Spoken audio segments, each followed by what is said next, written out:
don't chase life, life chases us. Brains on the dance floor, not just crush. We sway like shadows in a photo booth. Two dead giveaways for living proof. If love's a bite, then let it leave a mark. Glow in the dark, right through the dark. Welcome to the pink zombie club, where the lost fall in and the hearts wake up. Hands up high, we rise above. Hush the hush, feel the rush, undead love. Spin that record, resurrect the buzz. Neon bloodline in our headphones hum. If you know, then you know what it does. You're alive in the pink zombie club. Flicker lights were stitched in silver thread, laughing at the rumors we're the walking dead. News flash, we're breathing in a different way. Playlist pumping pink into a grayscale day. Your jacket's lined with midnight confetti. I'm a graveyard queen and your street light ready. We don't need coffins, we got booths.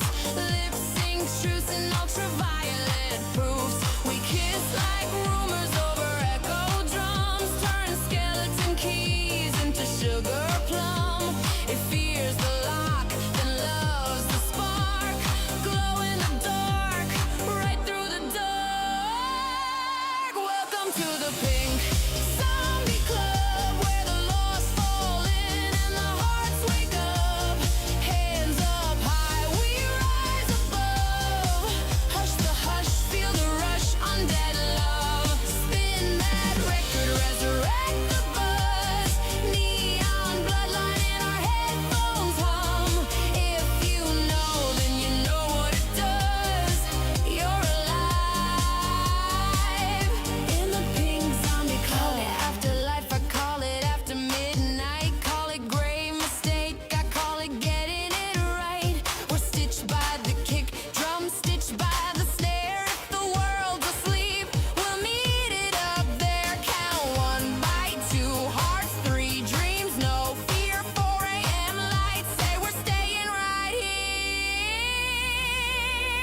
We walk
Say it, Pete. What? Say it. Say it. No, I can't be asked now. I'm fine. I'm just going to sit here and sulk.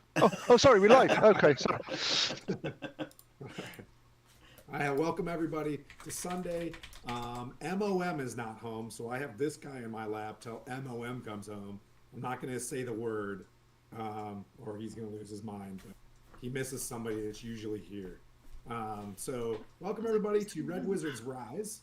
Today's episode is Thayan Taxation. Should be real fun. We've got 988 up and rolling. That is our charity that we support here. Stop trying to. He's gonna be a. So 988 is a mental health awareness, suicide awareness hotline that'll get you specialized care when you punch in the digits 988 or text or call. Matter of fact, even this past week, know someone who used it, got back to us like very successful.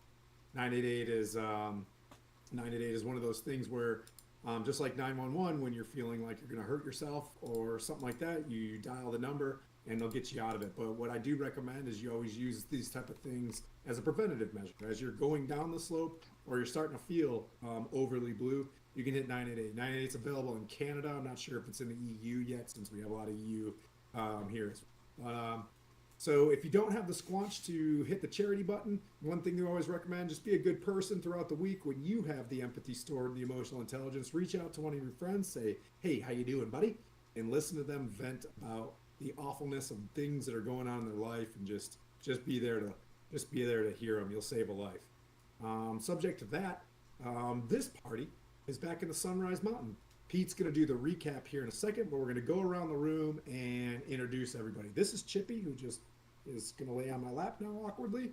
And then we'll start with Kate/Vin. Who you playing and who is you?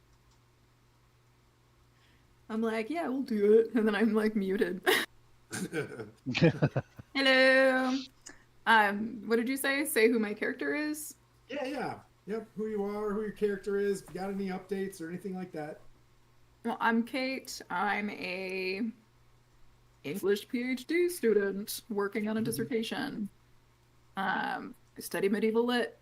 I forgot if I said that before, but anyway.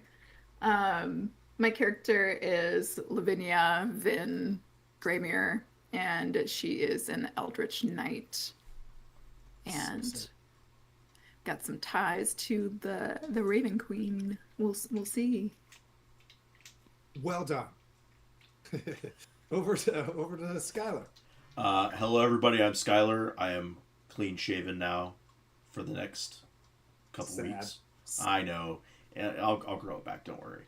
I also am the other half of Stronghold here. If you like the music that you hear, speaking of which, I need to hit play on some music in Kenku. But if you like the music that you hear at the beginning, on the breaks, I do it all. It's all my AI funness that I do in Suno. So I'll put my link to Suno if you want to go listen to it in your off time. Give me a follow, whatever.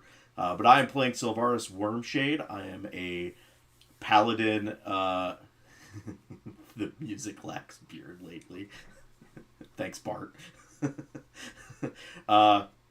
I'm playing, Sylvaris Wormshade. I am a monk paladin, Slappidin, if you will.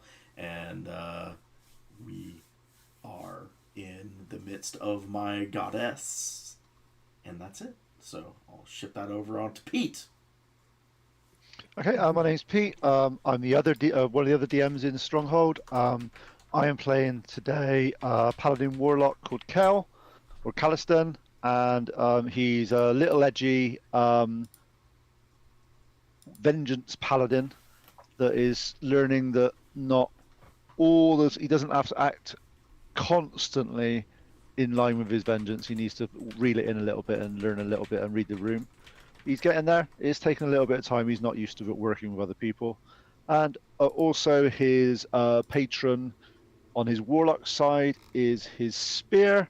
And if anybody knows the lore, a lot of the magical weapons, sentient weapons in Faerun come from the Shadow Queen, so the Raven Queen. So there is a link back to that as well from my character. And Last but by no means least, I'll pass you over to Thay. That's me. I actually didn't know that most of the sentient weapons come from the Raven Queen. Is that right? Yep, In Fae yep. Realm? Most of the all the sort of a lot of the sort of the nasty the ones in terms of various ones they do. I also definitely knew Today that. I learned. Now, if you No, look at the I ones, don't know Fae Realm very well, so that's cool. That's interesting. I didn't know that. if you look at Yeah, Black Razor is one of the more prominent ones. A lot of the ones like the artifacts sort of come from that sort of side. Good enough. Cool. There you go. Already learning. I'm Thay from Orc Skull. It's lovely to be here. I'm playing Zolvarusk, a little bit of a sorcerer, a little bit of a bard, and yeah, just here to make friends and collect nice strips of red fabric. It's gonna be great. Carrying on Vauban's legacy of murder. They're all going back to him at some point. All right, you guys want to get into this? Let's play some D&D. Pete, thank you so much because I had to yesterday hastily change my my quest for reasons. So Pete, thanks for helping me out. You got the recap? Yep, got the recap. So All right. last week on Wizard's Rise, after dismantling Voltrus's floating enclave of horrors, our heroes discovered a fresh iron golem tracks in the mountain snow, heading northeast into the Sunrise Mountains. Following the trail revealed the construct's trajectory, it was making its way to what appeared to be a Thayan tower, proof that the Red Wizard's reach even extends to this remote peaks. But rather than pursue the golem directly, the party diverted to a nearby settlement of Goliaths and Kenku, united in mourning. And there, hidden amongst the mountains, they discover something older than anything else. A temple to the Raven Queen, goddess of death and fate. The answer to Vin's resurrection began to emerge when a mysterious guide named Kathir recognized her armor. Not the gear of a warrior reborn, but military regalia of the Raven's Queen's fortress from an age before her divinity. The truth struck like winter's lightning. Vin hadn't been just resurrected, she had been returned. Pulled from the depth itself by forces unknown, wearing the battle-worn symbols of high-ranking officer from the 2,000-year past when the Raven Queen still was immortal. But in the revelation settled in the party, something darker manifested. An old voice, an old, cold, ancient, laden with prophecy echoed through the temple for all to hear. Why have you returned? Does she fear me? You died for her. Now you will die again, my old friend. The party throws a threat, a prophecy, words spoken as if from beyond death itself. But only Vin understood the true weight. She alone recognized the voice across 2,000 years of silence. Isabel, once someone she knew, a voice revealed that Vin's memories could not. Her original, I'm not sure why she died or anything, but it's not random, it was sacrifice. She died protecting someone who now fears Isabel's return. And the voice promises history will repeat itself. So far, the rest of the party doesn't know this. Vin's the only one that's recognized her. But whilst we only heard an ominous warning from an unknown enemy, Vin knows the truth. This is personal. This is ancient warfare resurrected. This is unfinished business from the Raven's Queen's mortal campaign. As the sun set over the Sunrise Mountain, the settlement gathered in silence. Black feathers, pale ones drifted through the twilight, each marking a soul remembered.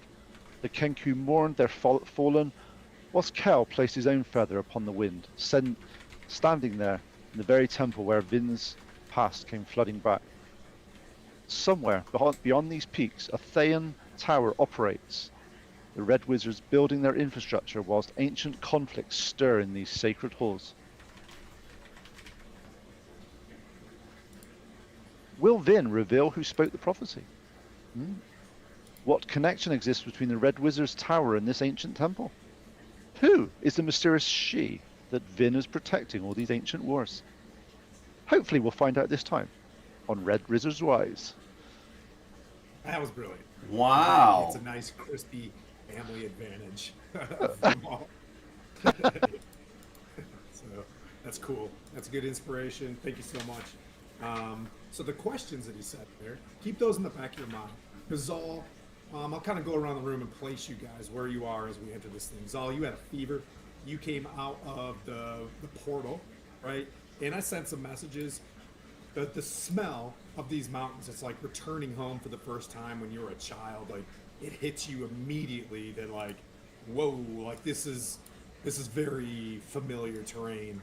But something about the portal, you know, and the magic of not being in a session, you got a quick like 6-hour fever, you know, and you were just kind of lethargic through a pretty nasty fight where the party kind of ran into a gnarly Dracolich that was doing A10 things over a village, then flew backwards, came over you guys, and just like launched some pretty bad magic and then went on its way. Right, like so did one of those like we aren't leveled for that fight yet kind of energy. So Zal, for you find yourself, you know, there is the village is happening, and you're just now feeling like you're coming to. The village was being raided by Thayans, and you kind of remember that as you're being hand carried by a frost giant into this place. Frost giant being a benevolent frost giant that you guys just met. The frost giant gets wounded a few times, gets you behind friendly lines, and the party themselves defeat the Thayan tax collector. Right, so like that's kind of the vibe that the Thayans climbed these peaks, these crags and escarpments to get to this Kenku. Almost like it's just like built into the side of the mountain, so not easy to get to. Why the Thayans even came here is something for you to figure out. For Skylar, same thing. For Skylar, for Silvaris, Lavinia, and Kale, you guys were at this. I've got to try to describe it. Let's see. It's not the Vale Krell. This called the Sky Without a Roof. It's a place where they worship Aerdrie, more of a sanctuary. That it's almost like this little tiny peninsula that jets off this cliff, and they all go there to, you know what I mean, at dusk to perform some ceremony as the feathers every night kind of blow off the cliff as the temperatures change. Right on.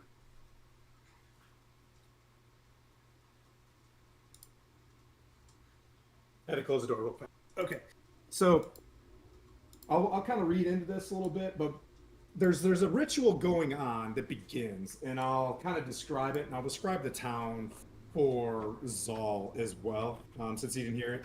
The Veil Feather is the name of the town. It clings to the sheer cliffs where the Shadowfellas seems to bleed into the world off the Sunrise Mountains, hidden by the heights above Rashamen. Its roots carved from black stone and draped in wind-worn feathers, taken from the dead.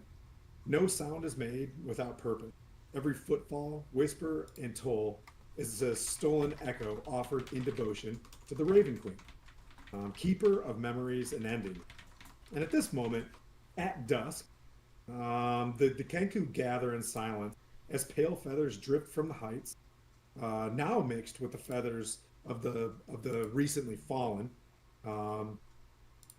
Each one marking a soul remembered and fate sealed. So what you end up seeing, you see these pale feathers coming through, like an old feather that's on the ground that kind of dust up. And then you see these bright black feathers blowing with them as the Kenku are offering the feathers. And some of the Goliaths that fell would have like a feather in, you know, their hair and a lock of hair, like almost like dreadlocked on their head, and they'd have a Kenku feather. It's very interesting, the relationship that these Goliaths have with the Kenku here. But they've lived here for, you know, millennia, and if the Goliath has fallen, the Kenku will remove those feathers, or a Goliath will move the feather, and they'll offer it. So there's these rich feathers that kind of blend with them. But as this is happening, and it is dawn, a shadow covers the paler skin of Vin as this voice creeps up behind her. And it's very sharp and it's very confident. as it, and I had a thing that I was saying last time. It's just, you were there foiling and are responsible for, and you can't hear the name even as she says the name, it just kind of echoes out like no one's supposed to know this name. And you foiled her rise to godlyhood. General, we were friends. You stood in her path to accept her fate. You will die again. And she just kind of, you feel soft hand going from the top of your head down into this, the small of your back as you hear her say, Lavinia. Which like, how does anybody know this? And it kind of drifts away, but you heard this as well, both Savaris and Calistan, and it's in a moment. And we can say that Zal, you too, as you come walking up to the party, you hear this thing. The warlocks and the Goliaths and Kenku that are sitting there kind of look in awe at this shadow that appears, but more in reverence because of the moment that's happened. They may think that something godly just occurred, right? Like something powerful from the Raven Queen. But this moment just passed as we'll re-enter this. There's a few like celestial warlocks that are there that are Goliaths. And you're not thinking like beefcakes Goliaths. They're taller, slimmer Goliaths that have became warlocks. And then there are barbarian sect of Goliaths as well that are there. And the Kenku, they've got their classes and things like that, but they're also gathered at this very somber event. Solemn event.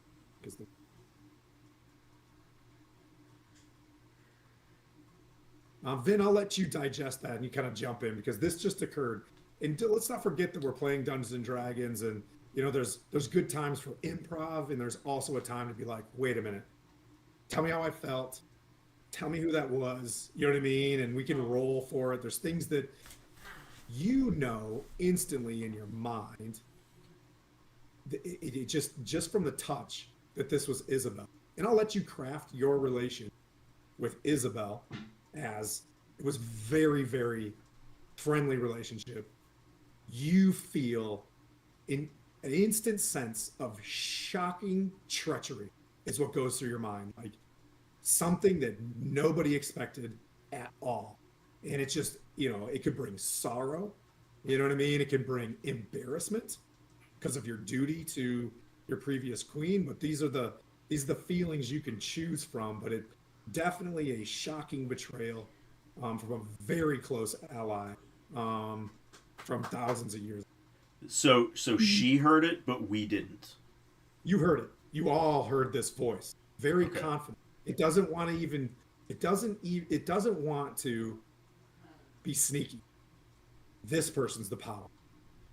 She, you know what I mean? Like she is confident in where she's at, and this feels foolish and desperate that Vin is here. Is the vibe of the of what was just said, and use your artistic license for the, you know what I mean, for the depth of what this feminine voice says to Vin.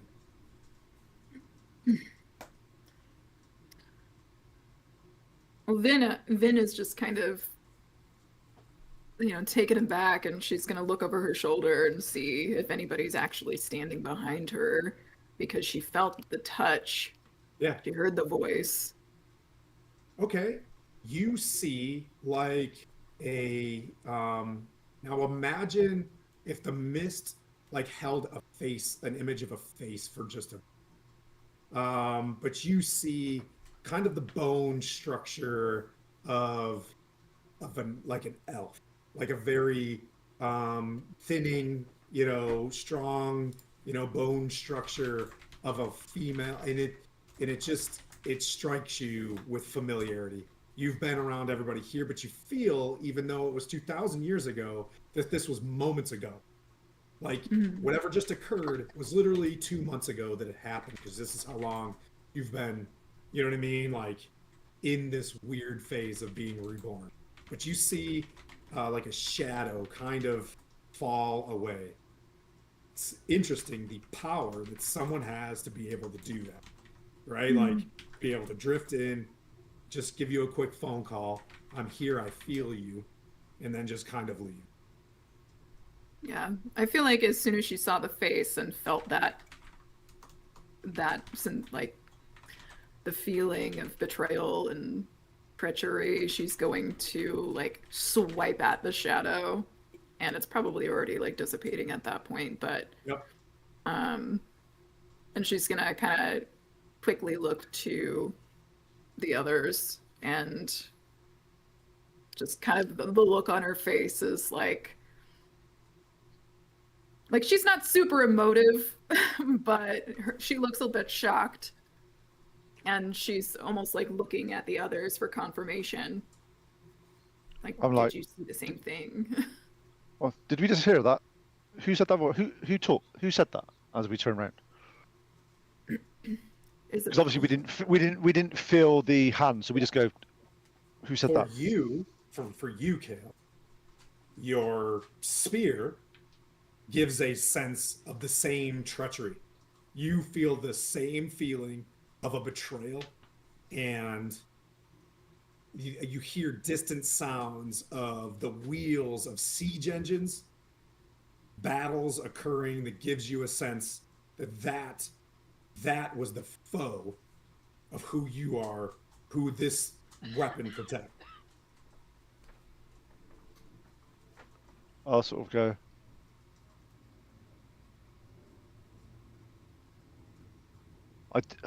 I can't understand it, but whoever that was, they mean no good at all. They just mean. Has anyone heard the voice before? I know who it was. As all that's happening, you just see Sylvaris like quickly turn to where he thinks the voice is coming from, and just striking a defensive a defensive pose and just looking around. You see some of the Goliaths stand there. They're confused. You know what I mean? As you take this, and they go from a posture of awe at the end of the ceremony to you know what I mean? Like you see them go down, like grip a battle axe, you know what I mean, off their back. I don't know how they do that. Okay, this is gonna be kind of fun. Where do they Magnets? Yeah. Strong magnets. No. It's magic. Magic. It's in the muscle of their back. So Saul, yeah, same thing. You come forward as well. You see a little bit of a disturbance. Like I said, it's your place to investigate and pick up.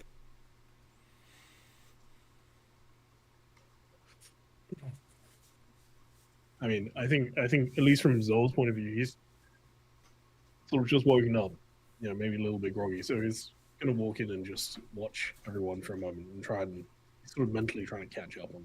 Yeah, on a couple of, you witness barbarians with like a swirl of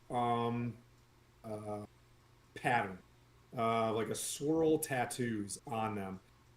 You'll also see some of the warlocks, maybe some of the Goliaths who follow the Raven Queen, have like hash marks as tattoos on themselves. Some of the tattoos seem to glisten a little bit, like they're empowered by something. But you see tattoos of like tattoos almost like cuts, where like think of Fearmonger or not Fearmonger, Michael B. Jordan in Black Panther, where he's yeah, like there's Killmonger, yeah, has but just like almost like cut marks, or you know what I mean, like on their arms. But it's either they either choose the swirls, or some of them choose the lines on themselves as well. So you're not oh well, you kind of are from this area, as you're starting to pick up. on the smells and things like that. This was an old land of Aerdrie and the Raven Queen a long time ago. But it has passed probably 100 years before, maybe 300 years before you even were born. Right. So, Yep. you see ancient ruins of like Roman baths and things like that. Like it's from a bygone culture and a bygone religion. But from here, it seems to be um, reborn. Ooh, very apt. Reborn. Ooh. Or continue. Reborn or continuing. Could be. Never. Could Do be. I? So, question: do I think that the Goliaths are they reacting to Savaris's dance, or are they responding to the fact that they saw the shadow as well? It's so your familiarity is they respect you guys a lot. You just rolled down the hill and fought alongside of these Viking-like, type people, and you fought to the point of some of you getting like completely knocked out as one of you took the actual ramparts. So, I mean, when he takes that stance, they immediately shift to that's an enemy. Like Okay. they're like, Okay, I was just making sure that I just wanted to understand that it was the shadow there. They because obviously saw the shadow, heard the voice, we reacted, and I just wanted to make sure that it was actually there, not in our minds, so it didn't look like the Goliath that we were about to sort of start something with the Goliaths type thing. That was my yeah, concern with that one. I wasn't sure. nope, nope. It's very seems like a friendly town. I would put your guys all in this phase of Dungeons and Dragons where you guys just had your welcoming to Phandalin, right? Like the town is like under some sort of siege, and you help them out. They seem very grateful. Yeah, I did not turn towards the Goliaths and strike Yeah, yeah, yeah. that post towards Oh yeah, them. It was whatever. I'm looking I around like, I was just being paranoid. of course you are, Kale. Of course you are. I say that as I'm just looking around. Of course you are, Kale. And I was like, Oh, go ahead. so I say, Vin, you said you recognized the voice, but from the time that we've known you, you can't remember anything from about 5 days ago. No. I think my memories come from much longer ago. Oh, very much like your armor. Yes. In Kel's mind, that makes perfect sense. He's not the cleverest. he's like, Like that seems logical There enough. are, yeah. like the Kenku, they imagine them like in a third world where something shocking or an individual that's very shocking and advanced or whatever is like there's a couple Kenku that just are locked on in like a celebrity. They sit there and they're just kind of, you get the sense that like this is the coolest thing they've ever seen.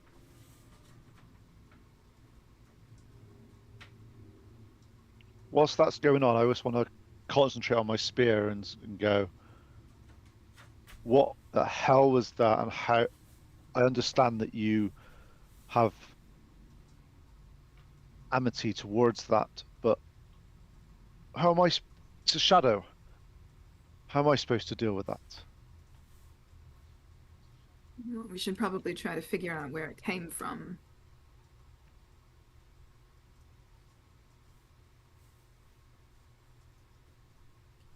Probably Or- try to figure out Just- where you're from. Like you just You showed mean up. where and- or what? You mean where or when? Yes. Both. Yes. She's gonna look over to the Kenku and she's just going to be like, have you seen anything like this before? Okay, and I don't, Kenku are really hard to voice act, right? Because they Yeah. they make sounds, that resemble a voice, right? So they're like, and the words come out as they hear other like mockingbird kind of sounds, but they do speak to you, and it's just like first signs of Raven Queen, and they just like it's omen. They say things like omen, like very simple words like omens, and they, kind of touch your breastplate, if you had one, or your armor,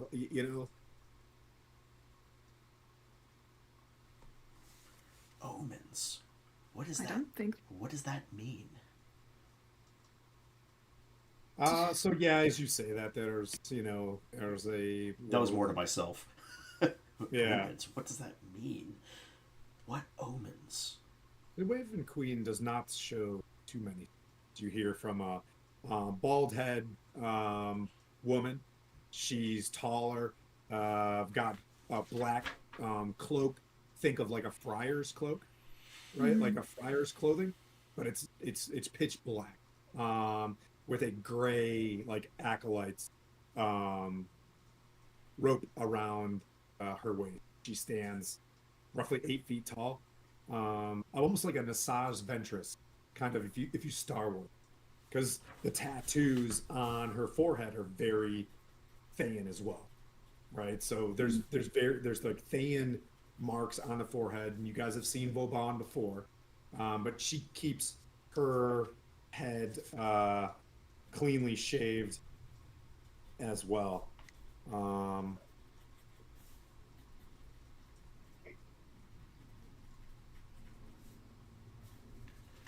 Gotta remember. So these signs do not occur here that often. This is a simple village. You've brought many omens. We don't know if it's the wind changing from Aerdrie, or if that was some sort of memory of the Raven Queen. And she points to the large statue of the Raven. There are not too many here that worship the Raven Queen. She's a very quiet.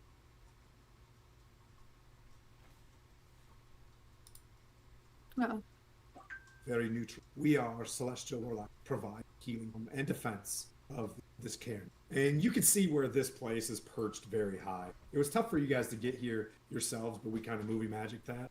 But it seems almost like this village is tucked away, and it could have stood here with this tribe for hundreds of years without even anybody knowing it was there. They're very simple, Goliaths and Kenku. As you look around, there's not like a farm. There's not like anything, you know what I mean? There's basic gardens and things like that, but there's no import-export type, here. There's not a mill or anything like that goes on. so you think that this was from the Raven Queen, or that it was the Raven Queen?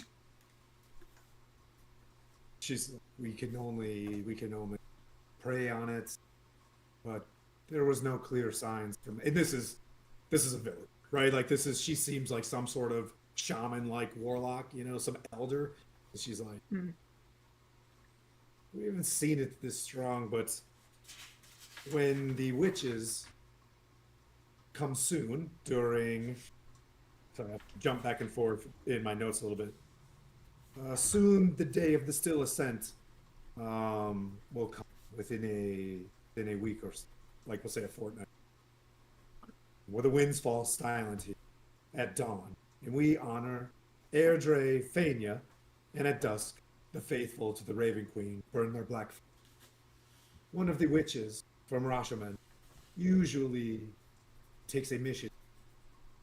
They would know, kind of implying that they're high-powered elder from, and then they point out to this vast plain. Like think of the steppes, right? This vast grassy plain, that's below the Sunrise Mountains to the north. And it just goes on forever. Like it's a hopelessly long, rolling mounds of hills and stuff like that. They're No, coming here. if you were saying that was the potentially the Raven's Queen, the feeling I got from my weapon was that was a bad person, wasn't it? Yep. She was So not a good person. I thought she was a good so that person. so if that, from what these disciples around here are describing, it doesn't sound like we were visited by the actual Ravens Queen. This is someone that potentially knew her.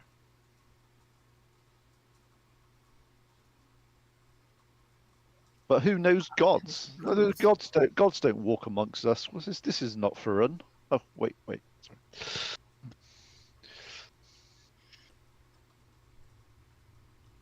I don't know her connection to the Raven Queen yet, but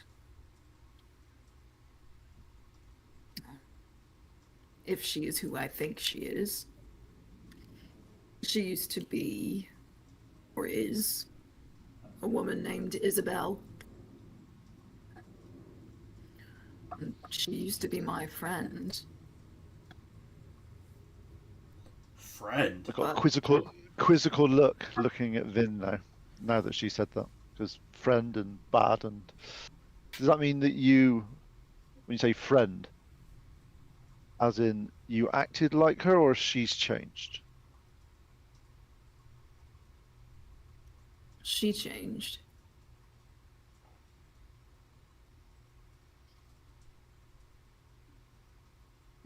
You get a memory as you say this, and this is like, go ahead and roll a insight from Vin. First roll here. Ooh. I don't know. Kind of. 23. Oh goodness. Okay. So as you hang on to this moment, you recall a centralized room, kind of like the Pantheon, right? Circular, tall circular walls with a dome that has moonlight coming through the top. In the center of the room is a shallow, still pond. And in the center of the room, you can't see the face, but you see a taller woman, and her hands are open, like peacefully laid down, as there's some sort of maestra weave energy coming from the water and the moonlight itself, right?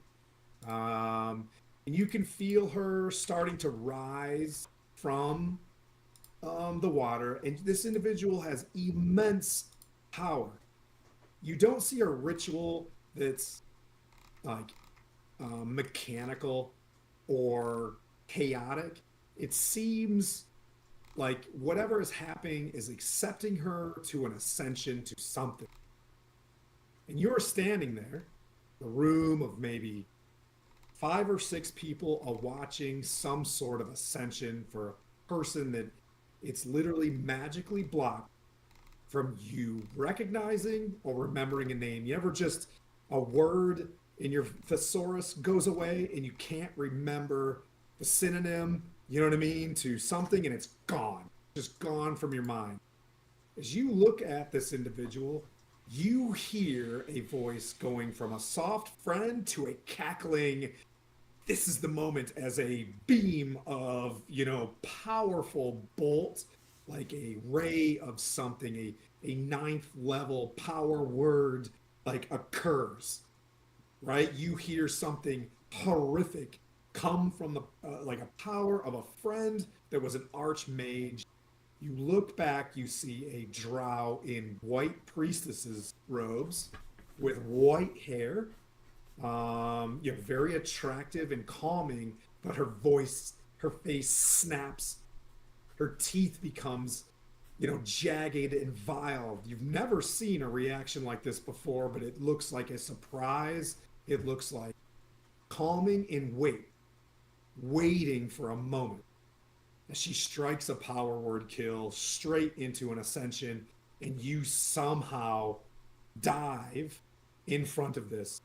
Not only, you know what I mean, but just instinctively, for a creature that is in front of this, your body moved to protect someone that you love beyond, like a family, like a mother, like a sister, like a friend. You just instinctively did it as your friend was locked in an ascension and couldn't do anything, and then it's gone.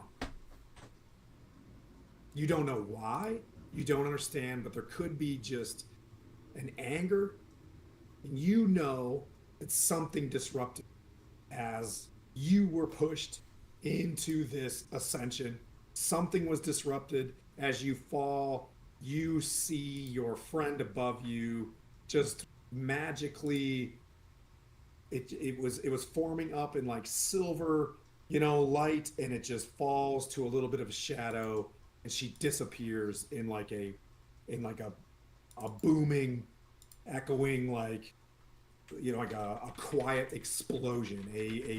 A force wave flies out, kind of here, plate mail hitting the ground, and a shatter, and it's over.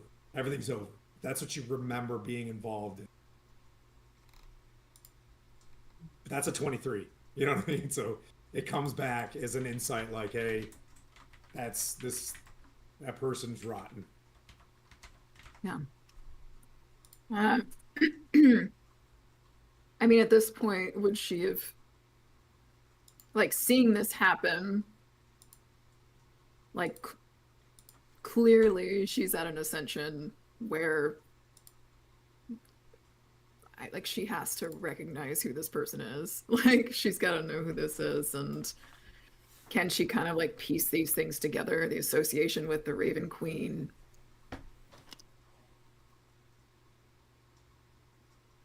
I would say your insight is, having seen the ascension, whoever you were protecting did not become one of the primary pantheon, became shunted to a, you know what I mean, like a lower level demigod, and somehow you get this, like, okay, you know what I mean, like, my friend was the Raven.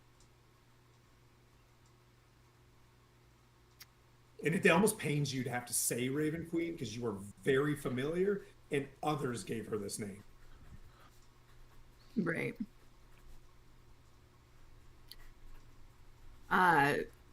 So Vin, like, having this memory, which is probably the first time that she's seen her own death, or like had the memory of her own death since she, like, was reborn.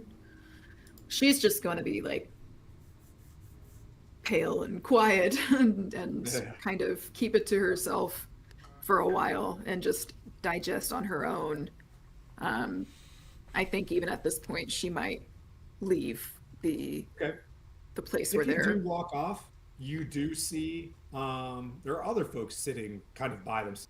If anybody did take a look at that, you do see a female frost giant just sitting, you know what I mean, like in the snow, kind of by herself. She's got a large bandage on her shoulder. There's a kenku, you know what I mean? And then you see kind of next to him, that with the wings over his shoulders, that Ranger Aarakocra, gathering a bundle of wood, you know what I mean? And you hear the clunk, clunk, clunk, clunk as it lays down, and you see the barbarian take like the frost giant take like a log, and snap it again, and just like lay it down, like where someone else would use an axe. Just you hear this crack, of a tree being snapped, and kind of lays it down, and but pushes the fire away because she's a frost giant, and just kind of like slides it away and lets the Aarakocra kind of do their thing.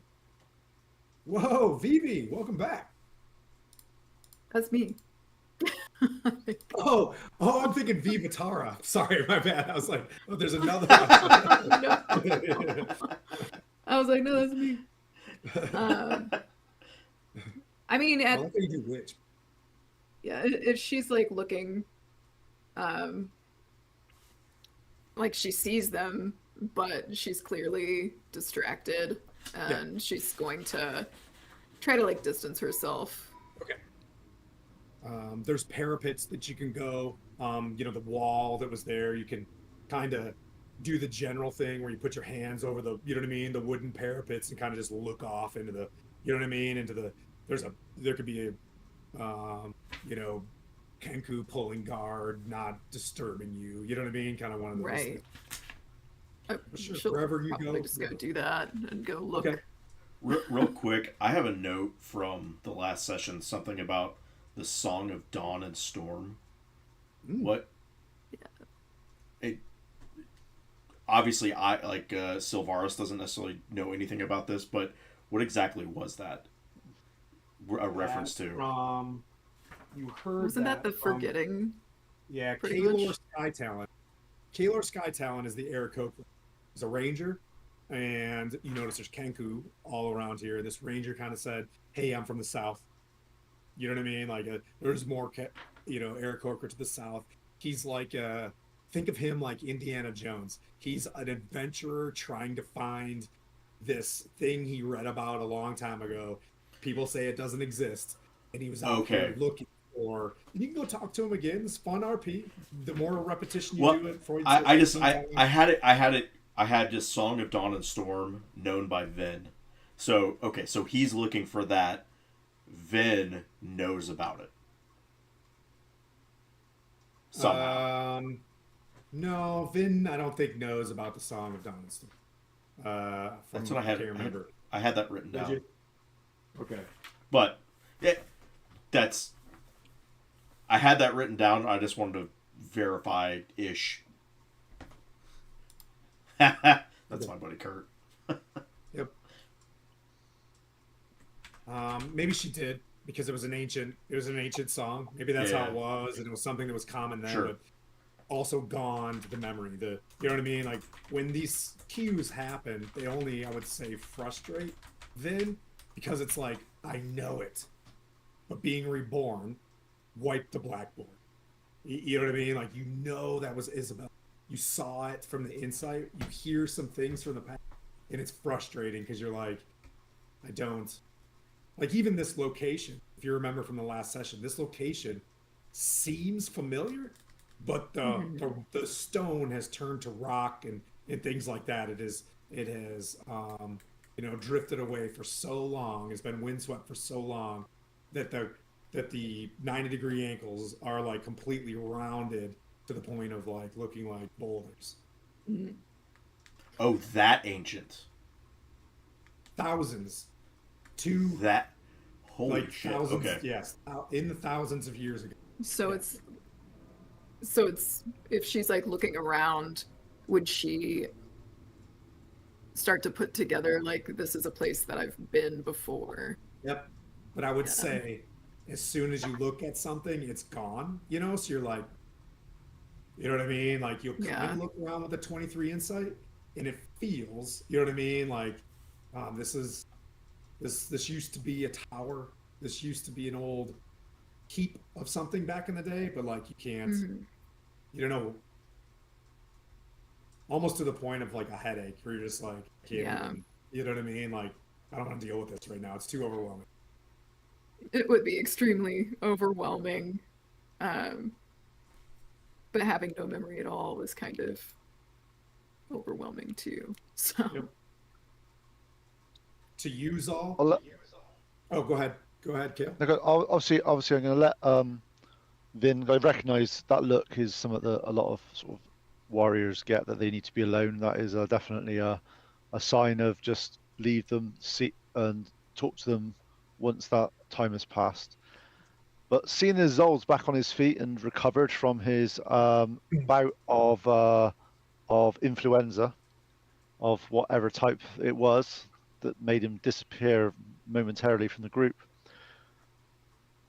I want to sort of get Zol to the side, and it's a question I wanted to ask him when he was better, and it's just, right, Zol, I've noticed that your collection, you take torn ribbons of cloth from defeated enemies.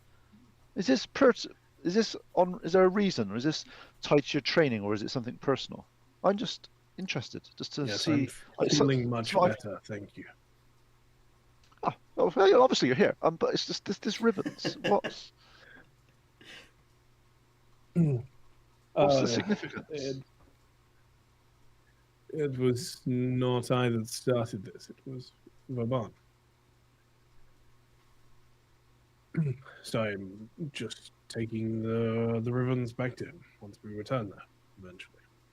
Ah,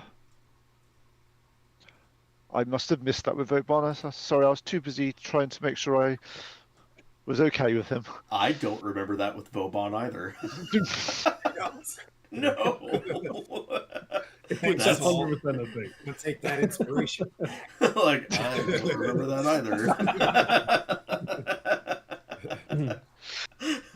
Like, No, it was oh, 100% a thing. Yeah. that's I was like, that's thoughtful. And I that's just, no, that is the two dumb. Like we matched our own character's wisdom there. Yeah, you guys remember Saul had like a white kind of studded like armor, and he was collecting ribbons of the Thayan wizards. I apologize. The answer isn't a little more interesting. well, no, it's Not myself. It's like, don't worry, we're just dumb. it's okay. I'm like, well, at least it was an answer. Thank you very much. So someone check on Vin. She looked very concerned when she left. Just I'd say do let you her know, go do her thing. before you go and do that, do you know why we're here? All I know is, obviously, we followed through the Iron Golem. The Iron Golem was heading towards a tower. Our friend here, I'll point to the Kaylor. elf, and the frost giant. They had defeated it. At that point, obviously, you're a little bit feverish at this point, but believe it or not, you're quite glad that you did. You missed this undead dragon flying through the sky and stuff. But to be fair, we chased it off. It ran away. It knew not to mess with us. And we then came to the aid of this village. We managed to secure a victory for us, and that's why we're here at the moment. It was the nearest place. It was the village that the elf and the Goliath were from. So Is Korvek, the chief, still in here? In this room? Nice. Yeah, so Korvek Wind Sigil. Yep, standing right there, speaking with Jamna. And Kelthir. So you remember you guys have some. Yeah. Some Kelthir NPCs. Kelthir was the one that we had met. That was the one that we had. Like Korvek. Now that we're kind of here, getting our feet under us, why were those Thayans? Why were they attacking you in the first place? Thayans, and he kind of points to a lodge that's nearby. We will discuss this, and his feet crunch through the snow. There's a saying, he's taller, darker skinned, and you could see he uses like black ink on his dark skin for swirls. There's several of them. He also has some lines, like he's accepted almost both cultures, right? And maybe that's why he's a chief, right? He's got a massive battle axe. We'll say a glaive. He's got a really large like glaive in his hand. And it's got various like feathers coming off the top of the glaive, right? Like, so there's feathers kind of hanging there that are his as well. And he's got, like you said, he's got almost like a full head of hair that's locked, and you could see the Thayan tattoos, much like Thessa was the celestial warlock that you talked to. They must be getting desperate in their ritual. They've been expanding their taxation both outside of the of the realm, the Thayans, which we reside in Thay. It was peaceful. There was nothing that they could tax from us. They stayed because it was too difficult to come up this way. Them coming here for taxes only implies something is making them desperate. Something is making them expensive. And he points over Rashomon. And he's, and like almost like you see glowing fires in the distance. Their wars and their warring and their expansion to control the arcane empire for Zaztown seems to be prevalent. We live in the Zalkir of Galav. Galavan is a powerful red. Within a Zalkir, when there are only 8, there are many Thakrians that are the lieutenant of these Zalkir. And below them are the sages and masters of the things. It's a very powerful land. We stay distant from them. Sometimes they've called for our arms. They have things in hand with the Rashomon to the north, the witches and barbarians to the north, and the sorcerers to the west. But there is a taxation. He switches through notes. The Crimson Tithe Post is to the south. It wasn't very well manned due to the great jack that lives within. Something that walks in the night empowers them. Forces bringing in taxation from us is disturbing. Knowing that they were here for taxes, we fought them immediately because we have nothing to offer. We stood our ground. The only thing that escaped was a boned dragon. And you hear Thessa, there are many boned dragons that fly this area. The Zalkir Galavan creates many Dracolids to patrol the northern mountains. This Zalkir, so the Zalkirs are like the 8. I think there's 8. Yeah, there's 8 under Zastam. Zastam is being one of the Zalkir. As you read through some of the notes, Galavan is in charge of. And this is called a Tharch, which is like a region within a governor. So Zalkirs are like governors, and below that is like a county, we'll say, and those are Thakrion or Tharks. So was that tower that he was saying? Was that the tower that the Iron Golem was walking to? They would have walked to a tax station, and then the tax stations would take the roads back to the south, to the Thakrions, and then on to the Zalkir, then on to Thema. So have you seen? We came through a day or so ago. We were trying to free some captives. Is when you say taxation, are you talking in terms of money or in terms of people? Ooh, good question. Sylvaris actually says that out. Good question. And he brings you to a lodge, okay? And he's like, he brings you into the lodge. It's a longhouse. The back of the longhouse, once again, it's on like a peninsula. Back of the loghouse opens up into the wind, over top of Rashomon. Longhouse has the braziers in the center, long braziers of fire and coal. Right, they're like rectangular, long, like a brazier with long tables. Right, very Viking type atmosphere. There is no chair at the front of this. It opens up, as you know, as a follower of Aerdrie. There is only one, master at the front, and that is the wind and the storm. Now imagine if there's a thunderstorm in the distance.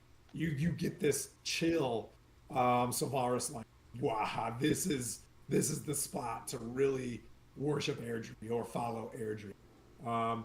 Also juxtaposed with this, feathers and silence. They come in, they have a silent toast with their first toast as like a ritual. Then it starts to become more boisterous. But you're quite, he sits down with Thessa, There's a couple other Goliaths that sit there as well. Maybe there's a couple Kenku that seem a little bit older. And what was the question that was asked as they kind of go through this ritual and they go from silence to now doing the Goliath barbarian thing, or now we're going to drink to our food. Like this is where it's going to get right. I think the question was. The question was, when you were saying that they take the taxes to the tax station, are the taxes monetary, or are they also, are they people, or both? He looks towards Thessa because the witches come up from Rashamen and speak to Thessa, right? The witches come. This is one of the witches. The witches check on ancient places. Maybe there's an ancient man. There's about, he mentions, and Thessa speaks forward. Thessa says, they do traffic with the dead, which is troublesome from us. They will move dead to the south, to the Thay Mountain, but they're very specific about who is allowed to be raided and brought to the Thayan lands. There hasn't been slavery, but there has been rumor that a few Zalkirs are empowering themselves. One being this Galavan, this jungle Zalkir. There is a jungle with an ancient tower. We'll say. That's my mind. So we'll say, as they're doing that, we'll say that obviously they took. We saw they took. They are moving, men and women. They are moving now. And creatures of my race as well. Creatures of my race as well. They took. They have brought Tabaxi through, and it's interesting that the color of Tabaxi, the leopards, have been brought. We've done our best to disrupt them as much as we can, but of course, that would bring attention to it. It does seem that now we do need to take more aggressive measures to keep ourselves. Because if the Dracolich returns and finds that within a few days the tax auditors don't return, they will come for it.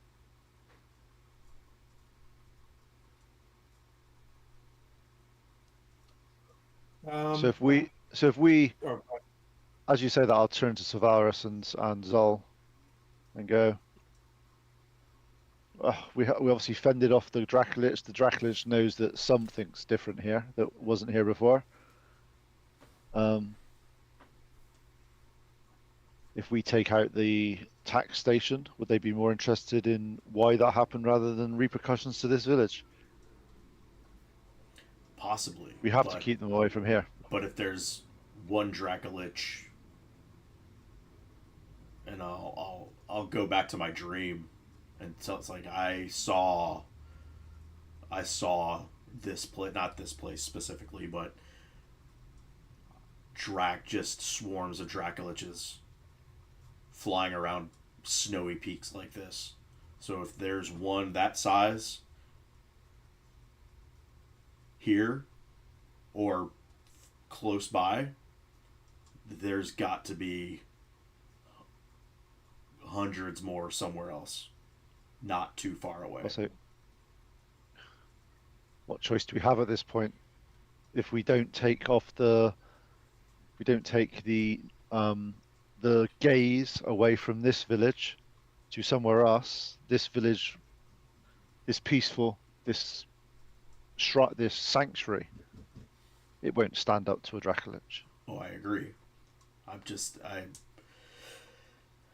I fear for the future of what we end up coming across. And what that means Make for a difference to not just here, but the rest of I was never going to have a boring life, and as long as we can free one or more people and keep people living for at least a few more days, I would have done my job.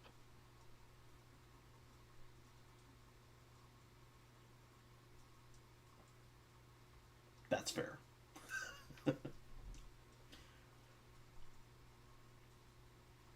Well, I have to agree that, was it Crimson? We say the Crimson Tower, Crimson something.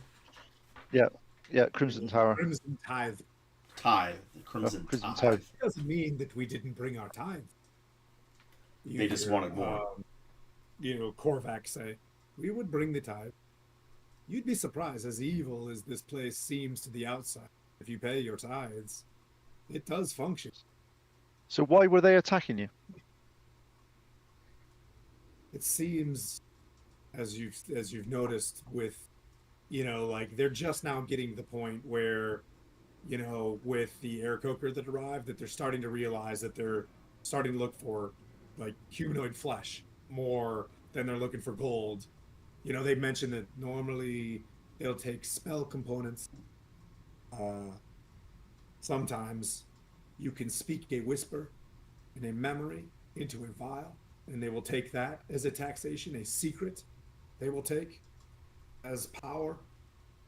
But and he looks at the Kenku, and he lists off, he's like, they do find spell components, and the Kenku will travel down to the tax station, offer various frankincense and myrrh, you know what I mean, for for spell components, and it's kept them out of our business. Generally now, speaking, when your tithe is due, you bring it at this precise moment, and you don't see what other villages tithe. The tax station is a way station into Thay as well. They tax the goods. They never let us know who's being taxed what. but you said they're now looking for flesh. It seems that way. Like in, talking about the Frost Giant and the Iron Golem bringing in, you know what I mean? Like, we're, through the trail, there is signs that they were bringing people through an old portal.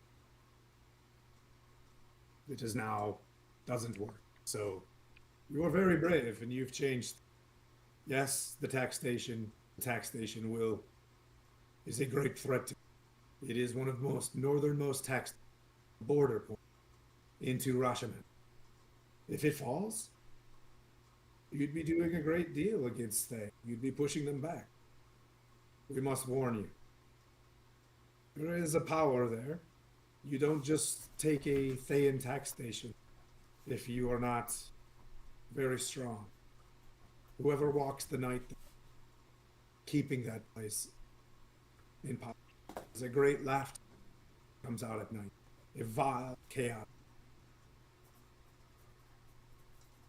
We have Zol, the mighty, with us. We are powerful indeed.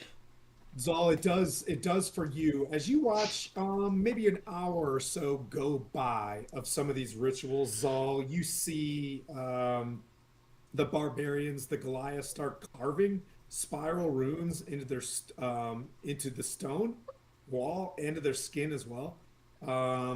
You can tell that each mark lightens the soul for its final ascent. Some of the warlocks are tattooing them in. The warlocks start tattooing themselves as well. Their tattoos are tallies that Thessa mentions this. They're as you're just sitting across.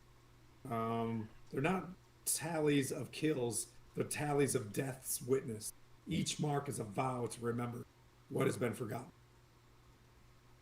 But they begin to start tattooing, and some of them look ensorcelled or inspect. But you keep smelling the wind, and just it's becoming very, very familiar. As you look upon Rashomon, you can see that nearby, that is a plane. Hundreds of, like a long time ago, you saw it with your own.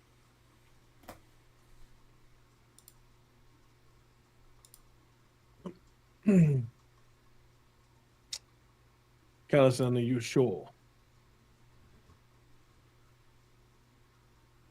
Well, come up with another idea to keep the heat off this village.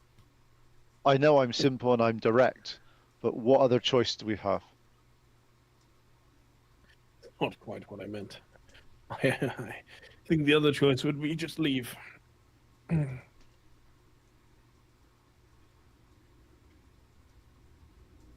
To Where would we go? We're in Thay.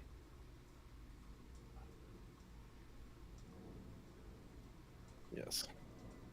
Yes, we are. It's not somewhere that we want to be, though, surely. It's unlikely Oh, no, we're no. walking away from. I agree. It's not somewhere we want to be, and it's somewhere we need to leave this place. But to leave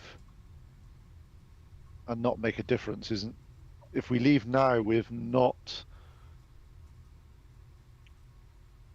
diverting the wrath on this village, this place, all their lives and their deaths are because of us. If anything, we do it for Aerdrie. Aerdrie is very strong here.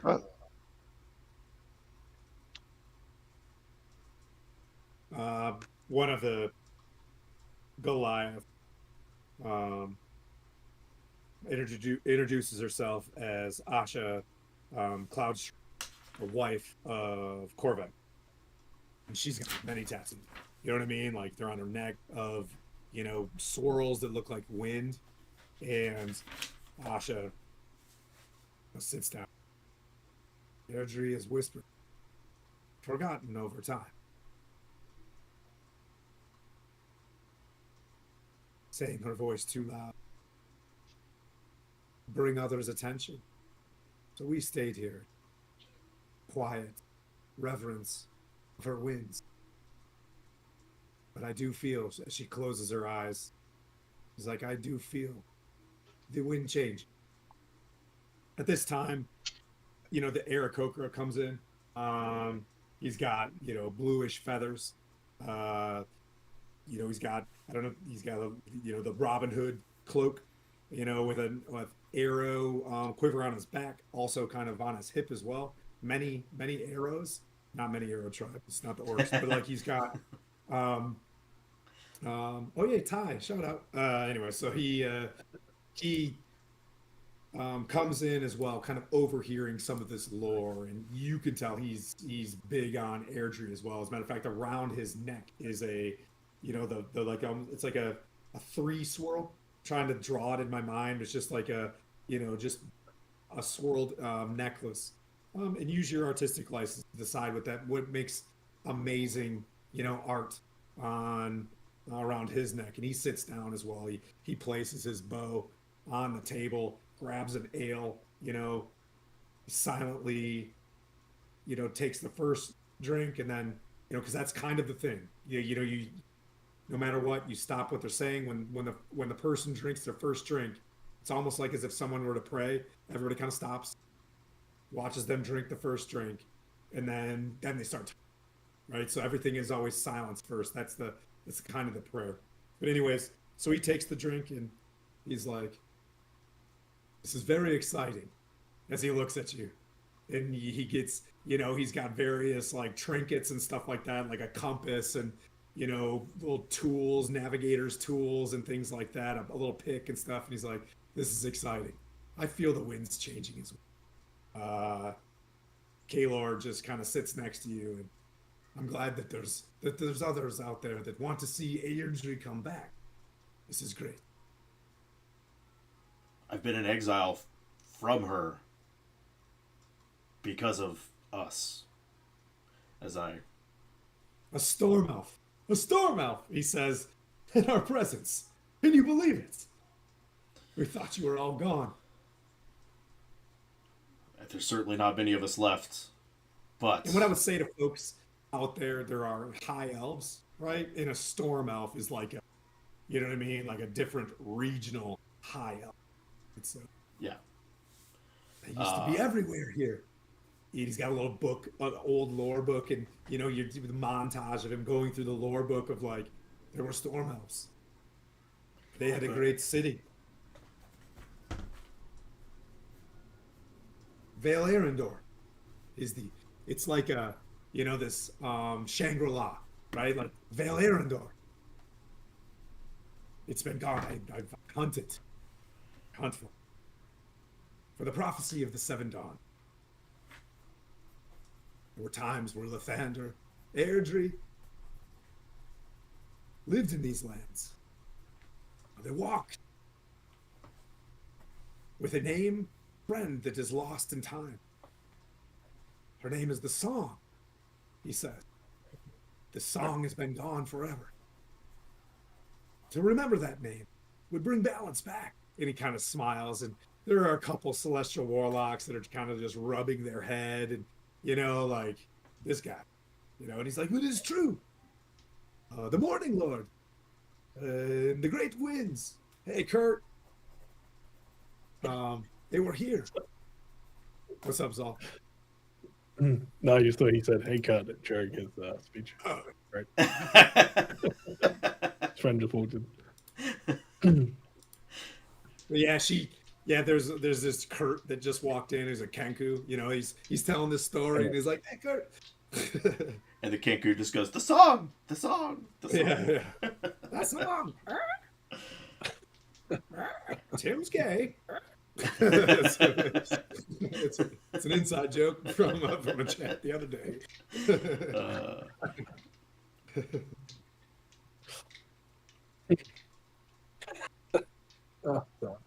How long ago has it been since we saw the storm cloud with Aerdrie at this point? 2 months. 2 months. We'll say that's the set-off point. It's more just know. time frame. Yeah.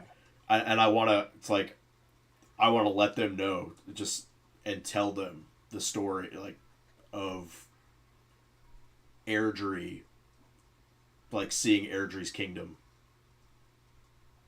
Not necessarily her visage or her, direct personage, whatever you want to call it, but and tell them about the fortress and the I forget what they're called, but the winged elves that protect her, and let them know that she sent me in this direct, whatever path that we are on, she has put me on this path. The Kenkus, like Ewok, instantly start dancing. They're bought in by you saying that, right? But the Celestial Warlock, very wise and you know what I mean? That is a bold statement. We saw this storm, but 2 months ago, through, and you can see how this is kind of, we'll say, jaunted slightly to the north, Sure. northeast, and we saw this great storm. We had a great party for Aerdrie that evening. The storms that you can see through this. It may be clear that you're here for some omen. We will support you where we can. If you don't, you have done us a great service. If you will accept one of our tattoos, if we pour our magic into them, praising Aerdrie and the Raven Queen, our tattoos, whether swirls or a line to mark someone passing, a death witness, will provide you healing. What I'm saying is there are tattoos that can empower you. They can tattoo you and give you a health potion. I basically through a tattoo. Absolutely accept a tattoo from Aerdrie followers. I'm like yes. Yeah. So Korvek sits down next to you, and this dude is emasculatingly huge. When he rips off his tattoos are all over, and you can tell that they get to work tapping, right? Think of Maori. They start tapping the spell in, they start chanting, and people are drinking and they're chanting songs in, and they just start tapping into him. And there's a bit of purplish spark that comes out, and it pours and it lines, if you looked at it as a hologram, as you turn into the moonlight or whatever, it'll brighten up. right? Like as the magic comes in, he powers up a health potion that he's lost. Like it almost fills a fading black art, and it becomes enriched. And you have a tattoo. Like over the evening, it'll take several hours of you getting tatted up. What do you prefer? Do you prefer a Raven Queen? You know, they ask you, do you want to remember, witness a fall, or do you want the winds of Aerdrie? The winds of Aerdrie, obviously. Yeah, yeah. All day. Winds, oh, hey, all day. So they begin drawing you your first, wherever you want it. You know what I mean? Calthek gets one. He's got a large one on his chest that they start like working on. He clearly pumped a greater, you know what I mean, out of himself, and they put one on you that's worth a a normal health potion that you can. Roxima, accept this Tweety Bird tattoo. Yeah. But everybody's kind of welcome. You get a beer while one of the warlocks, they doff their cloak to like lower level, clothes, show a little bit more, glistening sweat as they're kind of working on this. The songs begin to get stronger as well. But they begin to tattoo on you. Vin, you hear it in the distance as well. A Kenku comes up to you and places a humanoid hand on you. You notice that the Kenku don't have wings anymore. There's a hand, darkened fingers. Yeah, and just places it on you.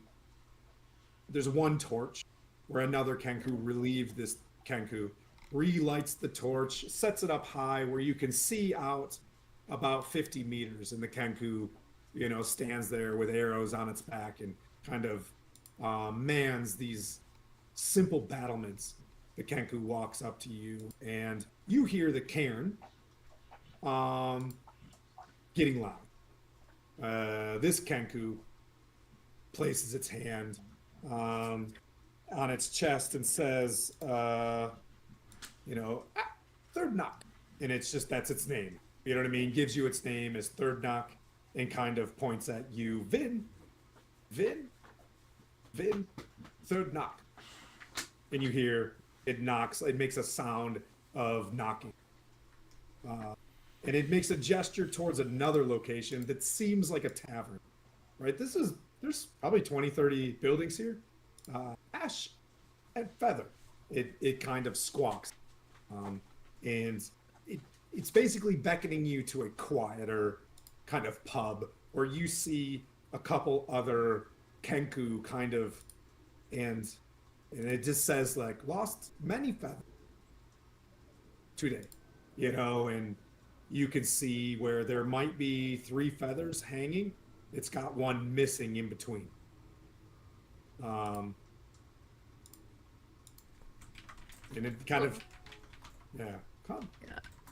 She'll just like nod, like she's like, yeah. Good, I could use one of those. Go alone with Third Knock, and brings you down. It kind of just does a little, hop when it gets kind of excited, and then walks in a more humanoid fashion. And Third Knock brings you into a quieter tavern, and you could hear the cacophonous party that's happening in the Viking Lodge beyond you. And after a few Kenku drinks, you know what I mean? Maybe, you'll want to like head over there. But there are 3 Kenku in this tavern sitting down, and there is a Goliath at the bar. Drinks are poured in silence for the first toast, as the Goliath mentions to you. A single feather at the end of the bar hangs inside of a bell, and they will ring it. But it doesn't ring. They'll just move the feather back and forth, and you know what I mean, and kind of move it back, and they'll come up, they'll move the feather back and forth, and they'll have like a little toast. There are several different kinds. But Third Knock marches up, and its throat, it says, shadow wine, and there's a like a leather bag, like and they just kind of pour out some wine, and they offer it in silence, and they sit down together. They bring you to one table. They're all together in silence, and you hear them give a toast to a few names. One of them being the unanswered call, and you're getting the sense that the unanswered call was one of their friends that had. Mhm.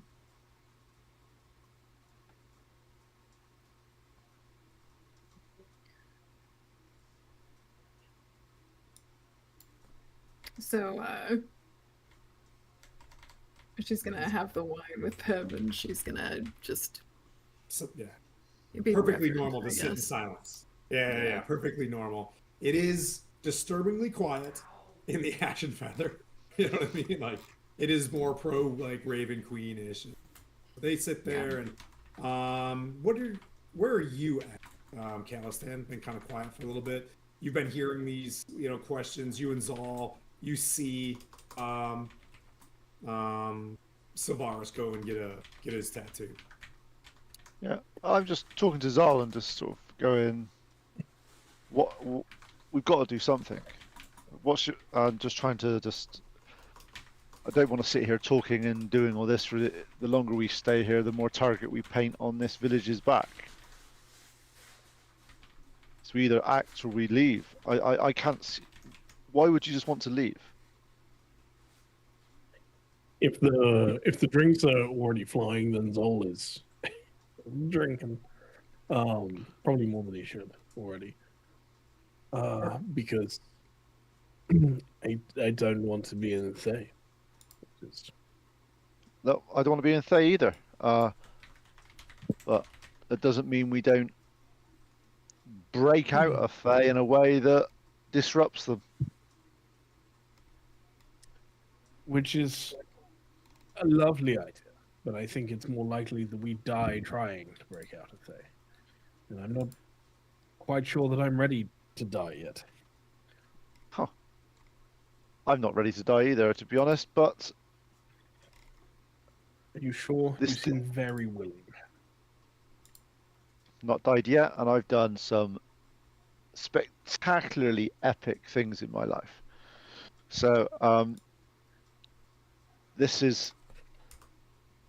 we were put here to make a difference. If we were put here just to breathe air and do anything, we'd be farmers. And we're not. We've been given powers from wherever you got them that can beguile, can blast. You weren't made for sitting in a farm, drinking wine, maybe a cider. However nice that sounds, that's not what you were here for. And if it was, why did you even take up your pursuit of arcane abilities and wonders of your voice?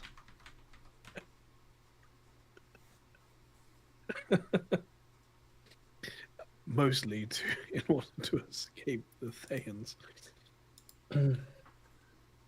Well, you sound like you owe them a bloody nose as much as anyone.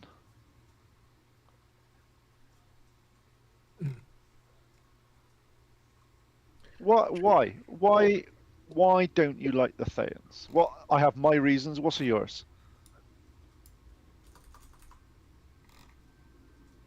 I mean, you've seen already what they do. And as much as anybody else, you know that. And a while back, it was more personal to me. So I left. And I started moving as much as possible. And Kale. now I would quite like to move again. Okay, roll an insight check. I was about to ask if I could do one of them. Now, I want to know, as a rule, I take no agency from secrets from anybody. But what I can do is like, you know what I mean? Like, there's more. You know what I mean? Or I can offer. What I'd like to do is offer Zol the response of the insight check. That makes sense? Yep, I got 21. How much can he grab with a 21 as he's kind of peering into?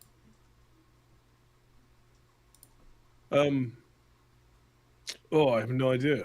It's a great question. And you said you were drinking, right? How well are you at holding your secrets when you're drunk?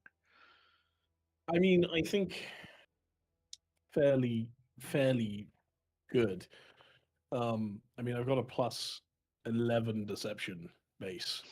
Roll Yeah, it. you probably roll your deception if you want to, but I'm quite happy to sort of sit there and go. I trust everything you said when you roll higher than me. I rolled a natural 20, so 30, Oh, yeah, 31. I see nothing. I see nothing. I'm like, well, obviously, you don't like them for obvious Um, reasons. I get that, but we can't let them continue. even if the Yaleco's hitting me, that's a 30 with a 19 on the disadvantage. I apologize. I mean, I think you'd pick up those more, but then it's just personal. I can't imagine he's still, and maybe you pick this up with the insight, is even in a only slightly inebriated state at the moment, just a little bit tipsy. He is still choosing his words very carefully. He hasn't let that slip yet. He's still being very careful. That's fair. As you get from Cal's pretty direct, and as far as he's concerned, my first Thayan I had met was Vauban. Vauban seemed okay, but What from I'll what ask though is because your character is drinking, I do want you to roll disadvantage, but it's still gonna be high. I did Did you- roll twice anyway, Okay, great. and I Fantastic. rolled a natural 20 and a 19, so it's 30 fantastic. with disadvantage. Yeah. Because it's critical kind of to the plot, and it's very awesome that it's still locked in there, which is fantastic. You know what I mean? Because because when the shoe does drop, that's gonna be, you know what I mean? Like that's. Yeah, Gonna I'm saying, like, I've always treated people on their merits and the way they act. The only Thayan I met, and the first Thayan I met was Vauban. People did say that he was not a normal Thayan, which I never understood. But going on from what we found out in the past few months, especially now that they're taking prisoners and they're taking, as the elder said, they're taking flesh now instead of money. I'm unable to stand by and let that happen. I understand your point. Yeah, I understand your point of view. I get it, and I don't want us to sort of go different ways. But take this with me then. We are going to be leaving Thay, and from where we are, the nearest place I can see is over there is Rashman. I see that. We can see that from the top of this. If it gets too hot, too contentious that you do fear for your life, please carry on. But I will be blazing my way out of Thay to stop them from reaching into this place and destroying this peace that you see around you. It's what we are here for. I know. And I know that you're right, and it's what's so fucking annoying about you. We can't leave, but I would really like to. I won't go anywhere, but I don't think, to be honest, quite some time moving around already. I don't think we could do this without you, without us four here together. Without us together, I don't think we stand a chance. But to be honest, if one of us isn't here, I will still have to do it. So.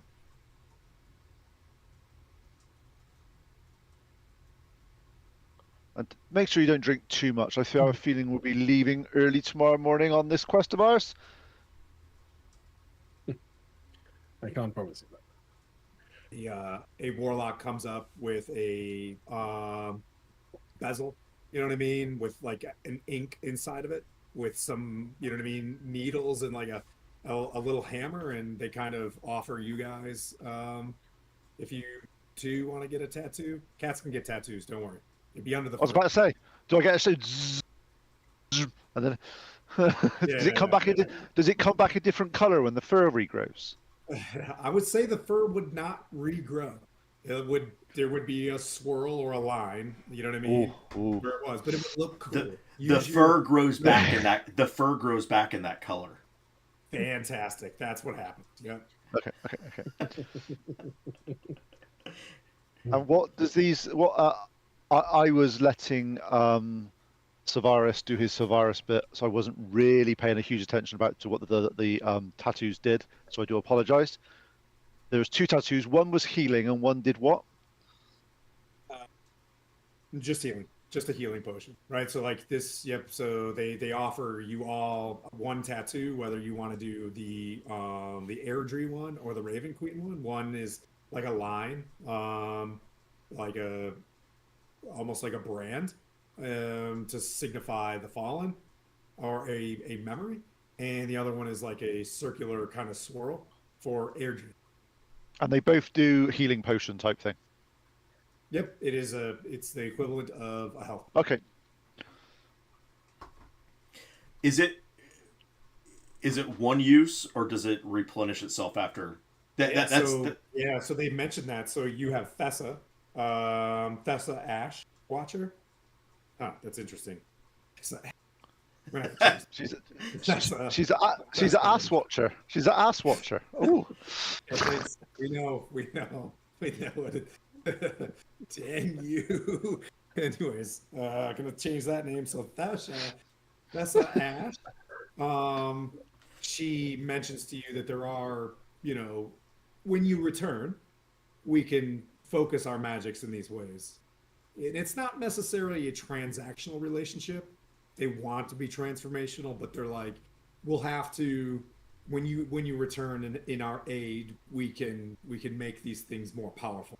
As we use a new magic called a circle, we can come together and empower these spells to maybe be one a day or a greater. Yeah. Well, very nice. I see. You've been reading the source books. Ah, yes. The source books come from the Taxation, so not everything is terrible. But yeah. I want to concentrate on my spear for a second and sort of go. Well, okay. I understand. So, are you accepting the tattoo while you're concentrating on the spear? That's what I want to ask the spear. Okay. I want to ask the spear is there any significance to you on which ones of these I take? Which one of these I take? So as a sentient weapon, it's not a verbal answer, but which you get the sense of is definitely the remembrance. Why would it be important to me? Oh, are you asking the spear? But yet, Zol's right. Oh yeah. Sorry, Zal. I was I'm still getting used to. I get senses off this weapon, and I forget that I can. I just shouldn't have to verbalize that, but sometimes it comes out. I'm sorry. Fine. You prefer the company of a pointy stick? Who am I to argue? No, it's just drink some more, and we talk later once you've had a few more. Great. 5 lines. One for each of they took. Oh. They'll be like, so they begin working on the first one, right? But it takes a while, right, as they get through. But but they talk. So you'll get Dorn Veil Carved. Dorn Veil Carved comes up. It's a male, and he got raven hair. Same thing. You can see like the Vauban's tattoos on his forehead, but his head's not shaved. And he begins to chisel. And he's like, I can do 1. You can return, and we can add more in the future. We will add the first line and get as far as we can. And he takes a drink too and sits it down as he starts like tattooing you. You know what I mean? But obviously he's just doing a line. It's not, you know what I mean, like that difficult. But he begins. You can either accept the brand, or you can accept the ink. It is up to you. Do you not just cut the flesh for these lines? Yes. And then, you know what I mean? Like he taps it in, but it's kind of like a tattoo, as he's building, but also use because it's your character's body. You can tell me how the tattoo looks, but think of it almost as a lined chevron. You know what I mean? The more memories you have, the more that goes up. And he's got a significant amount, you know what I mean, going up. Does that mean that these guys are nearly immortal if they've got that much healing on their arms? Not all of them are magical. They're Okay, often just checking. neither Just magical. checking. That's why. Just checking. Yeah. But Yeah. if you want one magical and five in the other four Yeah. unmagical, yeah, he does that. Yeah, Zol doesn't care about Yep, okay. the magic. So you're just getting the a bit of symbol. an arm sleeve. Okay. And he begins working on it. Another one comes over as well and starts like working on their tattoo. And you wanted the line as well. Yeah, but I Okay. take off my breastplate, and I actually want it over my heart, as that signifies for the Raven the Queen. Brekka Final Mark is another celestial warlock. Think like level 1, you know what I mean? And begins tapping one in. The room goes, basically cacophonous. Back with Vin. The Kenku starts after a few shadow wines, start kind of clucking and talking as as they're kind of relaxing a little bit more. You find yourself, and you don't have to write this down. You're sitting next to Third Knock, Fate Scratch, and Empty Echo are the three that sitting next to you.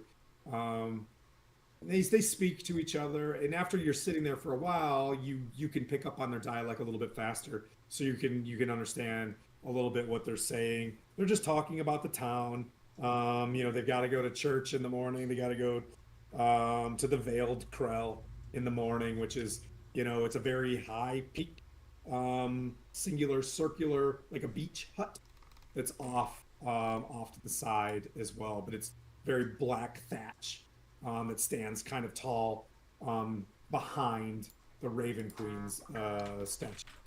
But yeah, they're just sitting there, and they're talking about potentially going to the cairn in a moment. Kind of ask you if you want to, come with them. Well, Oh, as you, She's- yeah, go ahead. and she's had a couple of drinks too, so she's feeling a little bit calmer. I mean, she's already calm, but just kind of like her mind is kind of calming down. She's trying to not think about how she's been gone, dead and gone for thousands of years. Yeah.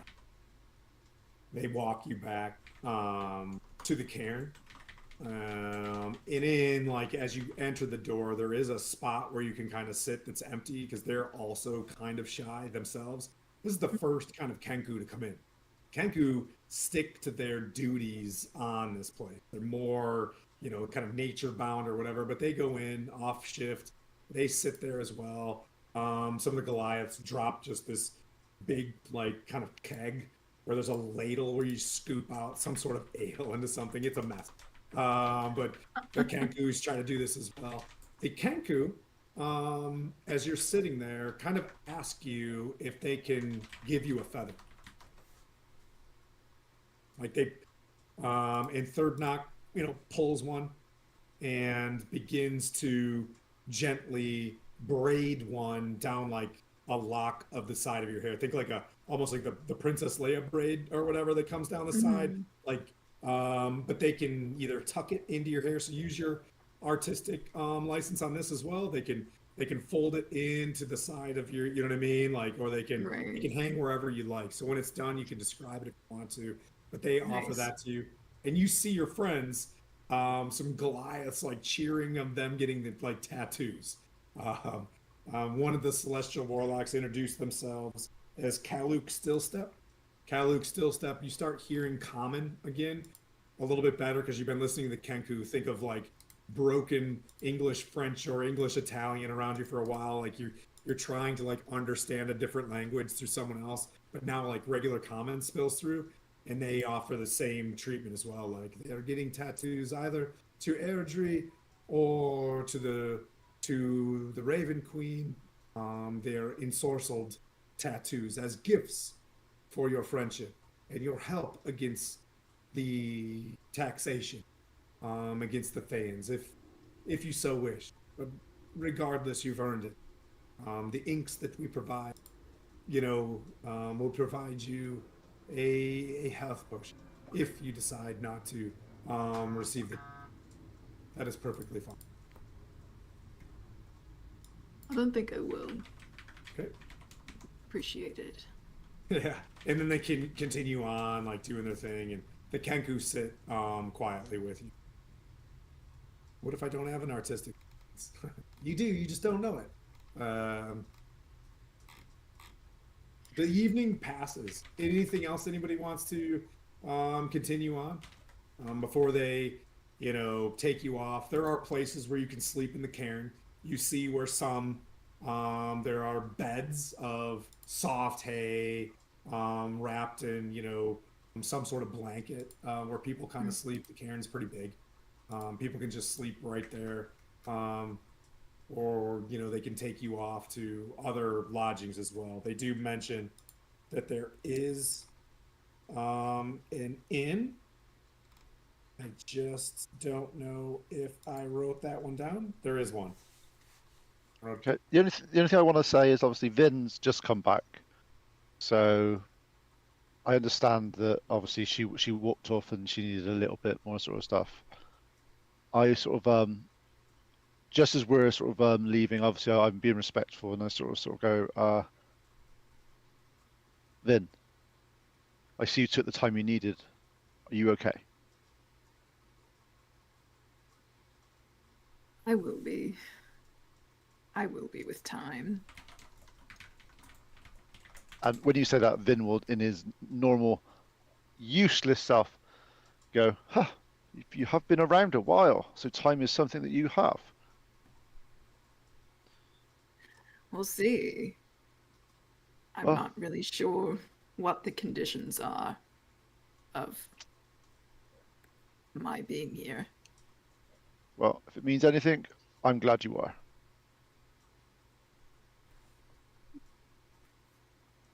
She's kind of like, you see her like crack a smile for maybe like the first time, and she's just appreciative, clearly. And I give her a drink, take a drink, and I understand that I don't want to overstay my welcome on this. I understanding that she's just sort of had that sort of time that she had to take away. I'll clink a drink and say, we're here for you, and I'll walk off. One second.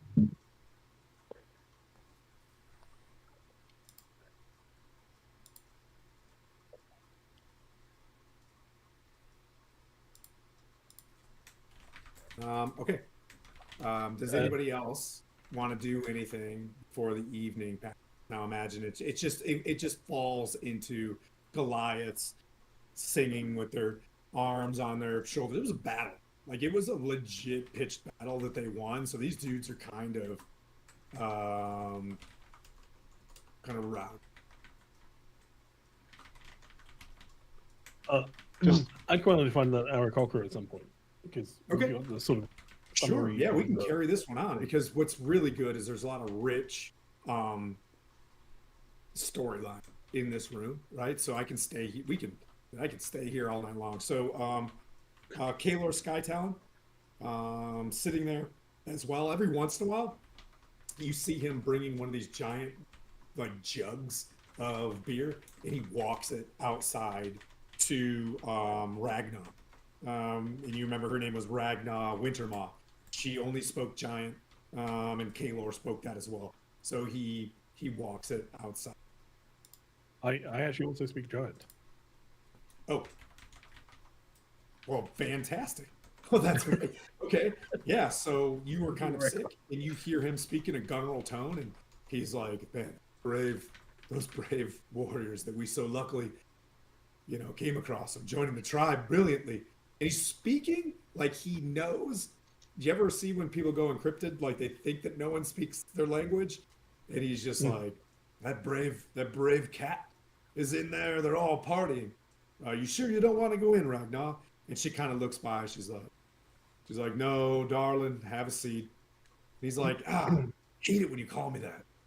You know, and he kind of like sits down, and she kind of has like a country accent, is what you pick up in Giant. She's like, no.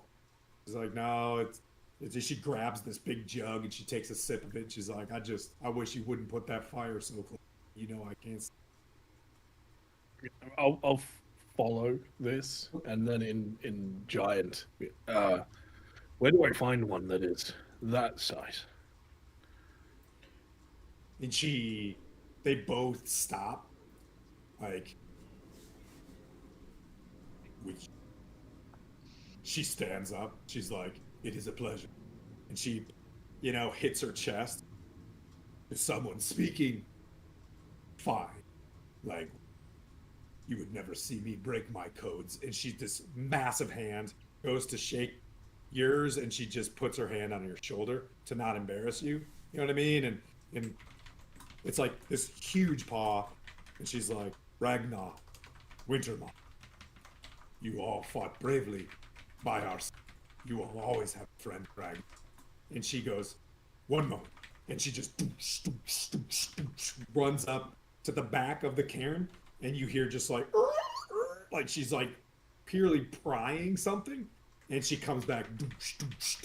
She's got like two cats, and she sits them in the snow next to you, and she just peels one off the top, like one of those metal rings around a giant keg, and just chucks the ring. And she's like, you can see her energy coming back, that someone else speaks her language.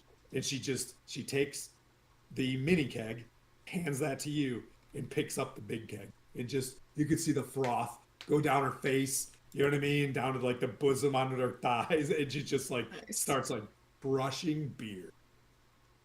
She's like, this could be fun. Our stories. Where did you learn our language?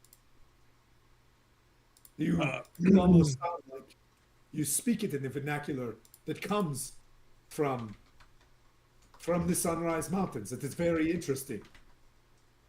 There's a trick. Are you trying to trick me? Hey. No, it's fine. I can't be tricked. I'm untrickable. From here, I think, yeah. I've been here before. I like this place. It was a while ago. Much has changed. You used to live in veritable peace with the Thayans here. The old masters are gone, and the most aggressive young masters are now here.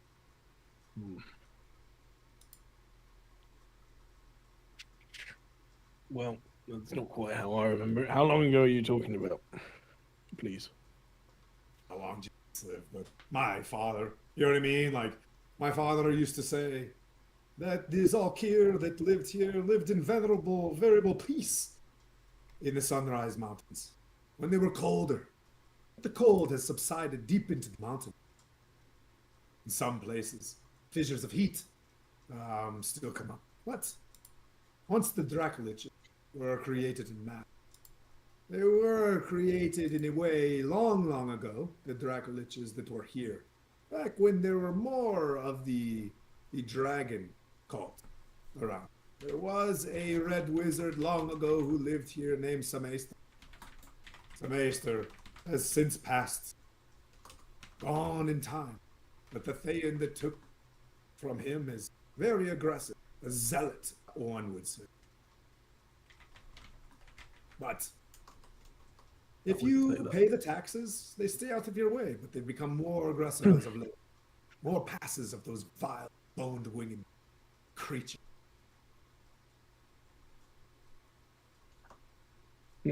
All right, fine. Well, apparently we have to help, so I'm here anyway.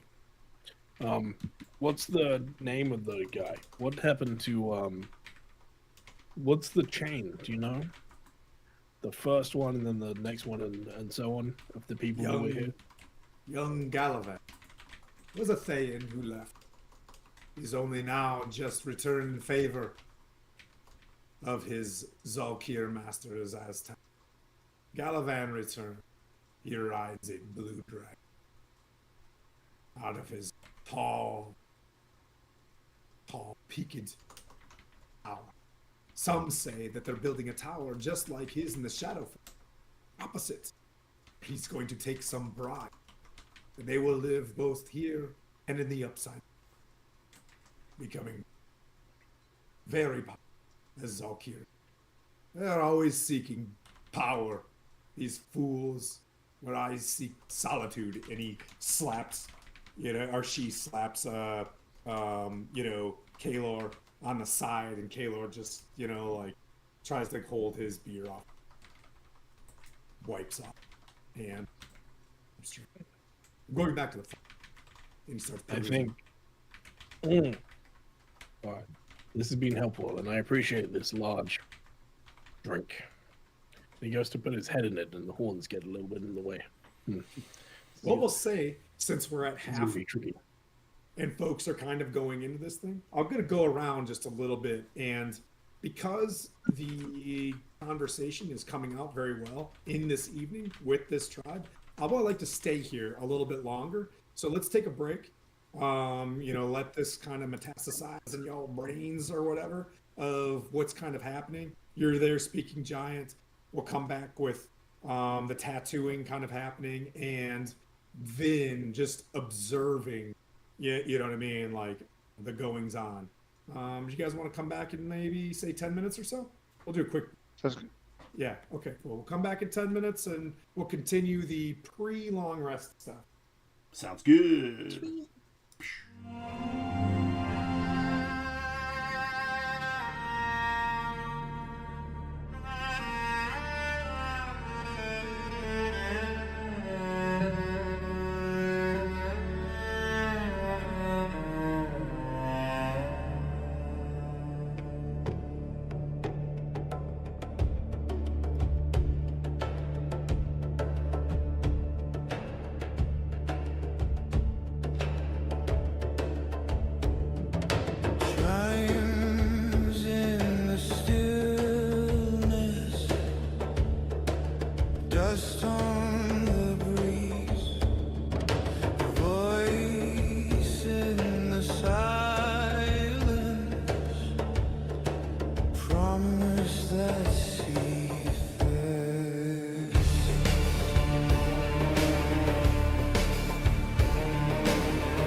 Desert waits and we become. We walk the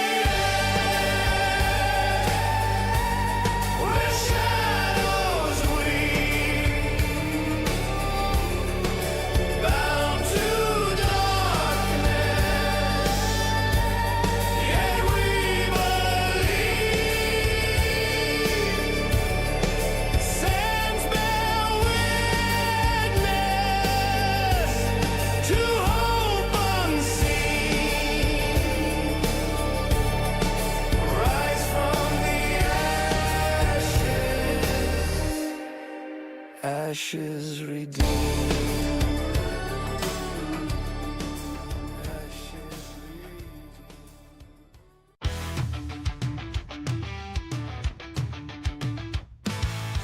We're creeping in the shadows, eyes like fire. Razor claws in the dark, they're coming higher. You feel the chill, you hear the hiss, but when you turn around, it's the end of bliss. Murder badger, it's a sneak attack. Murder badger, out for blood. Murder badger, it's on your face. Murder badger,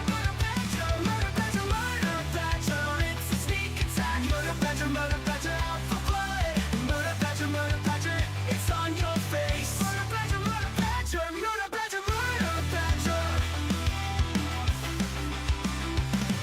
no mercy, no time, you're on their list. Never rip and tear through the fog and mist. These monsters won't care if you run or scream. Once they got you, you won't wake from the dream. Murder badger, it's a sneak attack. Murder badger, out for blood. Murder badger, it's on your face. Murder badger, it's a sneak attack. Murder badger, out for blood. Murder badger, it's on your face. Murder badger.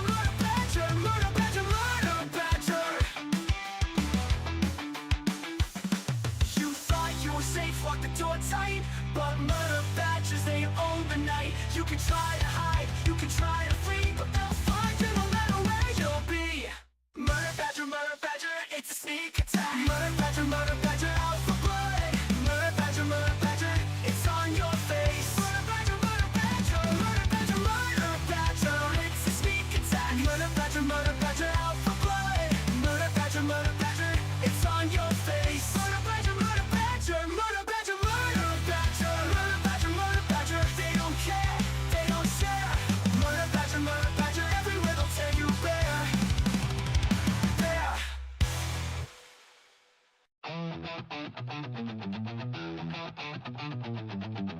They were locked up for a reason, but the world ran out of heroes. So now, you roll with what you got, kicking down doors with a holy grin, silver tongues and a dozen sins.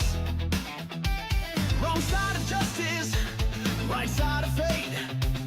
No time to ask, we're already late. We ain't your chosen, we ain't your knight, but we shine damn bright when the world ignites. And we roll for trouble, we play to win. Out of the cells and into the spin. We're taking chances, bending fate. The last bad call on heaven's slate. Roll for trouble, that's our cue. You want a miracle? We'll do. Hey. Knight lost his banner but swings just fine. Rogue's got charm and a five-step crime. Druids growling and warlocks curse. Clerics smiling, which is the worst. Call us mad, call us last, but we hit back hard and we hit back fast. We roll for trouble, we play to win. Out of the cells and into the spin. We're taking chances, bending fate. The last bad call on heaven's slate. Roll for trouble, that's our cue. You want a miracle? We'll do.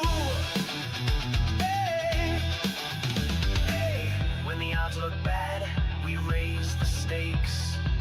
When the gods say no, we're the brakes. When the plan goes south, we smile wide. 'Cause no one rides like the ones denied. We roll for trouble, we play to win. Out of the cells and into the spin. We're taking chances, bending fate. The last bad call on heaven's slate. Roll for trouble, that's our cue. You want a miracle? We'll do. Hey. Dungeon born, maybe one or two, but fate don't ask where it found you. Roll for trouble.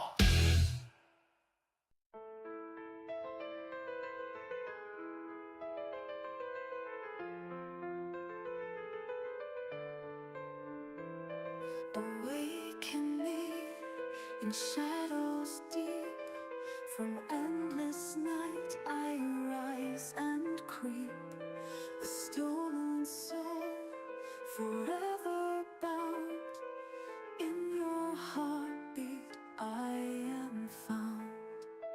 I slept for centuries alone, and dreams of blood upon a throne. But your foolish hands, they touched the key, and now your fate is bound to me.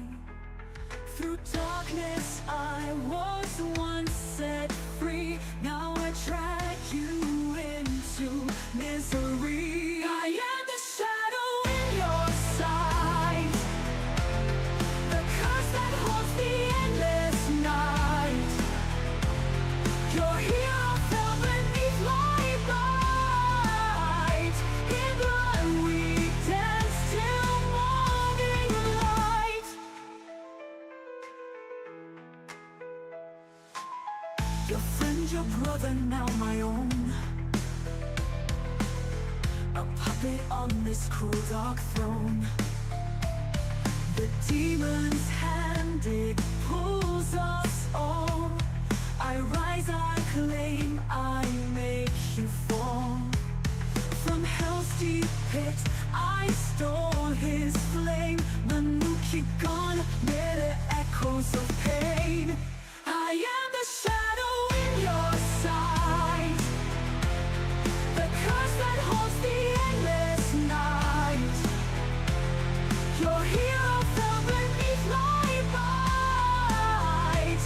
In blood we dance till morning light.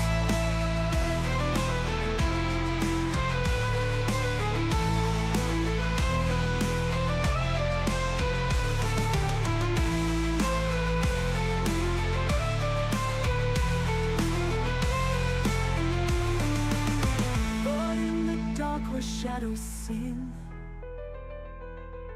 a heart still beats within this thing. I am the weapon, I am the blade, but long ago I was betrayed. Now cursed to walk this endless fight, no dawn to break this eternal night. I am the shadow in your sight, the curse that haunts the endless night. Your hero fell beneath my bite. In blood we dance till morning light.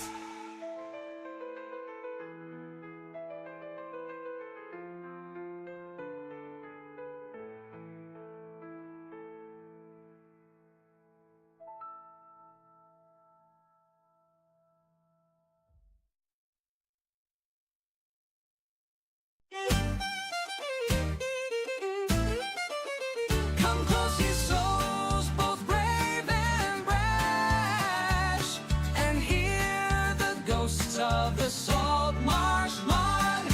Fog rolls deep on the haunted tide. The salt marsh calls, no place to hide.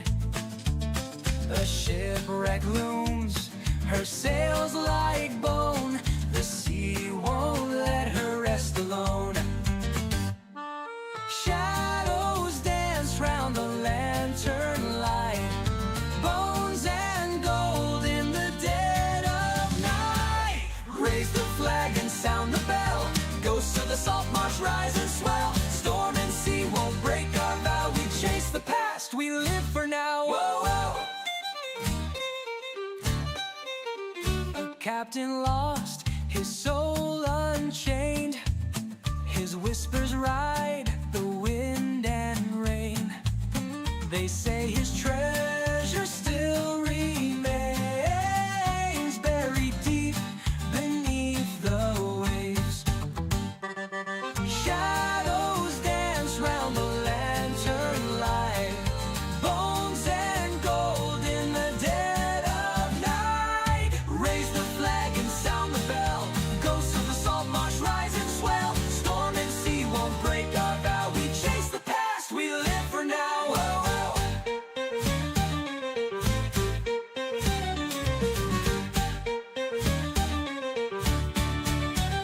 tide it takes, the tide it gives, but none return, no soul forgives. Dead men tell no tales, they say, yet in the salt marsh they find a way. Raise the flag and sound the bell, ghosts of the salt marsh rise and swell. Storm and sea won't break our vow, we chase the past, we live for now. Oh, oh. Tide it takes, the tide it gives, but none return, no soul forgets. Dead men tell no tales, they say, yet in the salt marsh they find a way. Oh, oh.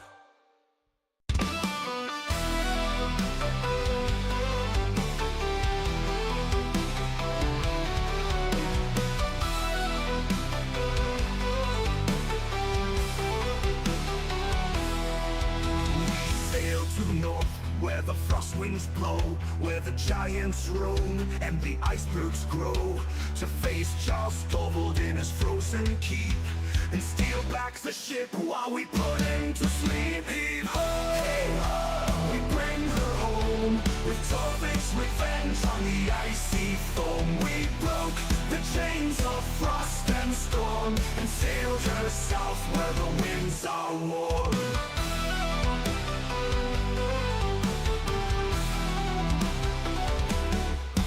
The sea of moving ice was dark and wild, but we cut through the cold with a hero's guile.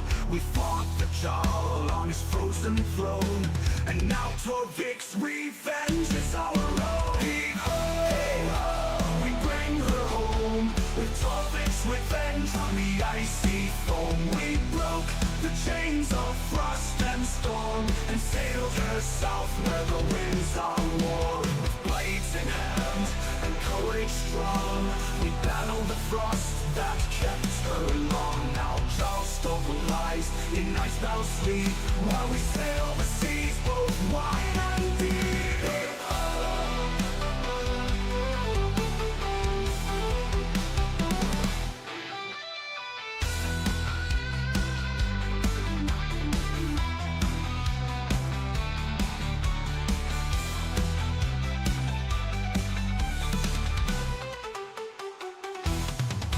Her sails are full with the southern breeze, no more bound to the frozen seas. Torvik's revenge is ours to steer, for the heroes who show no fear. Hey ho, hey ho, we bring her home, with Torvik's revenge on the icy foam. We broke the chains of frost and storm, and sailed her south where the winds are warm. Now we ride on waves of gold, with a tale of glory to be told, of heroes bold and the giants fall. Torvik's revenge is the prize of all.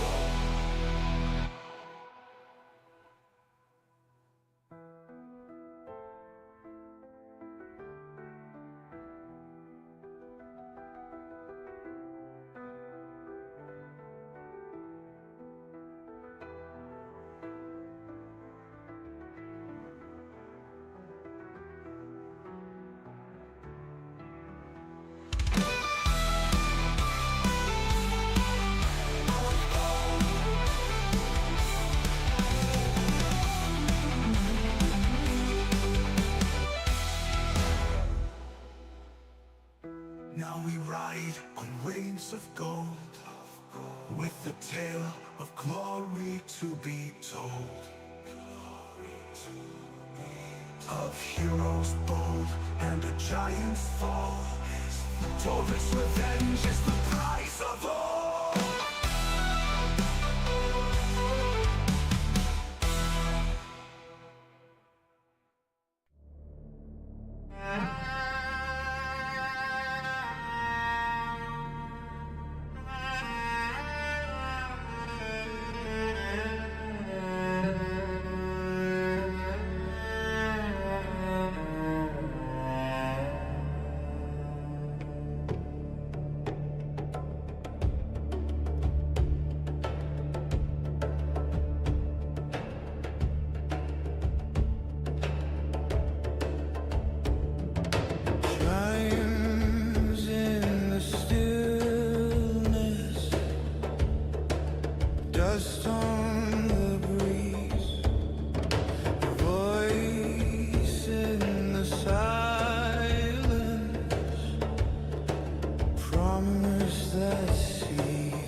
We are sitting at a campfire with a nice benevolent. I keep using the benevolent, so I want to use adjectives. I want to switch it up. I feel like smarter than that, but so there's a nice frost giant, nice-ish, wounded, sitting next to an Aarakocra.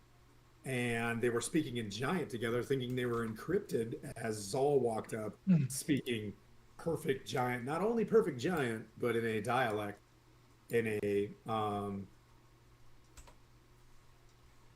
fashion that is likened to sunrise. Ragna opened up a bottle, a big keg of beer, and began drinking. Were you done asking questions there at that campfire, Zol? Well, now that the sort of initial introduction and weirdness out of the way, I want to ask the Aarakocra.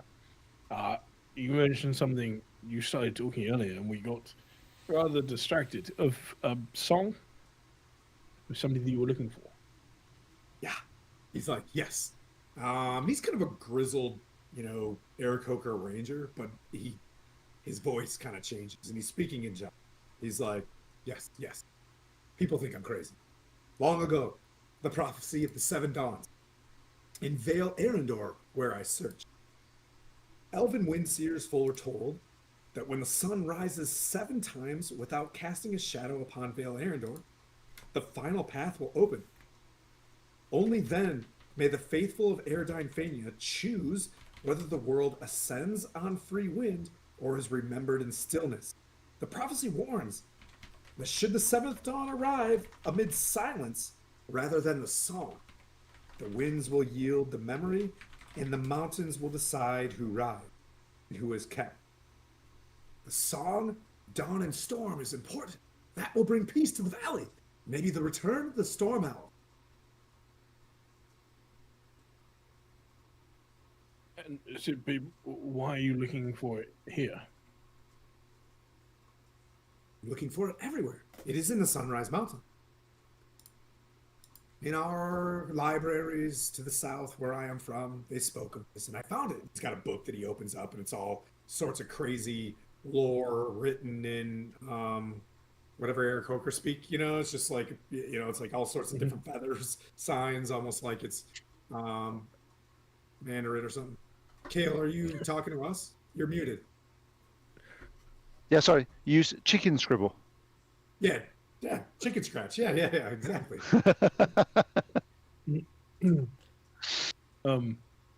I probably call to Calistan at some point, but in giant, so it's not gonna help you. But just sort of half excitedly, half mostly drunkenly, just shout something at you in giant. I don't think you're addressing me because I have no idea what you're saying, so I'm still in the party. I mean, you probably still understand Calistan at the start of it, and then just blah, blah, blah, blah, blah. I think I'm still getting a tattoo at this point. Okay, you guys are done getting it because he went outside. Oh, okay. He can move outside with you to finish your tattoo if you want to go out there. Yep, you can sit next to the fire as well. As a matter of fact, they're still finishing up Zol's. His celestial warlock goes out there, doesn't understand what anybody's saying because he doesn't speak giant either, and is just kind of, Well, you only got the line, didn't you? So yeah, yours is done. Yours is done too, Kale.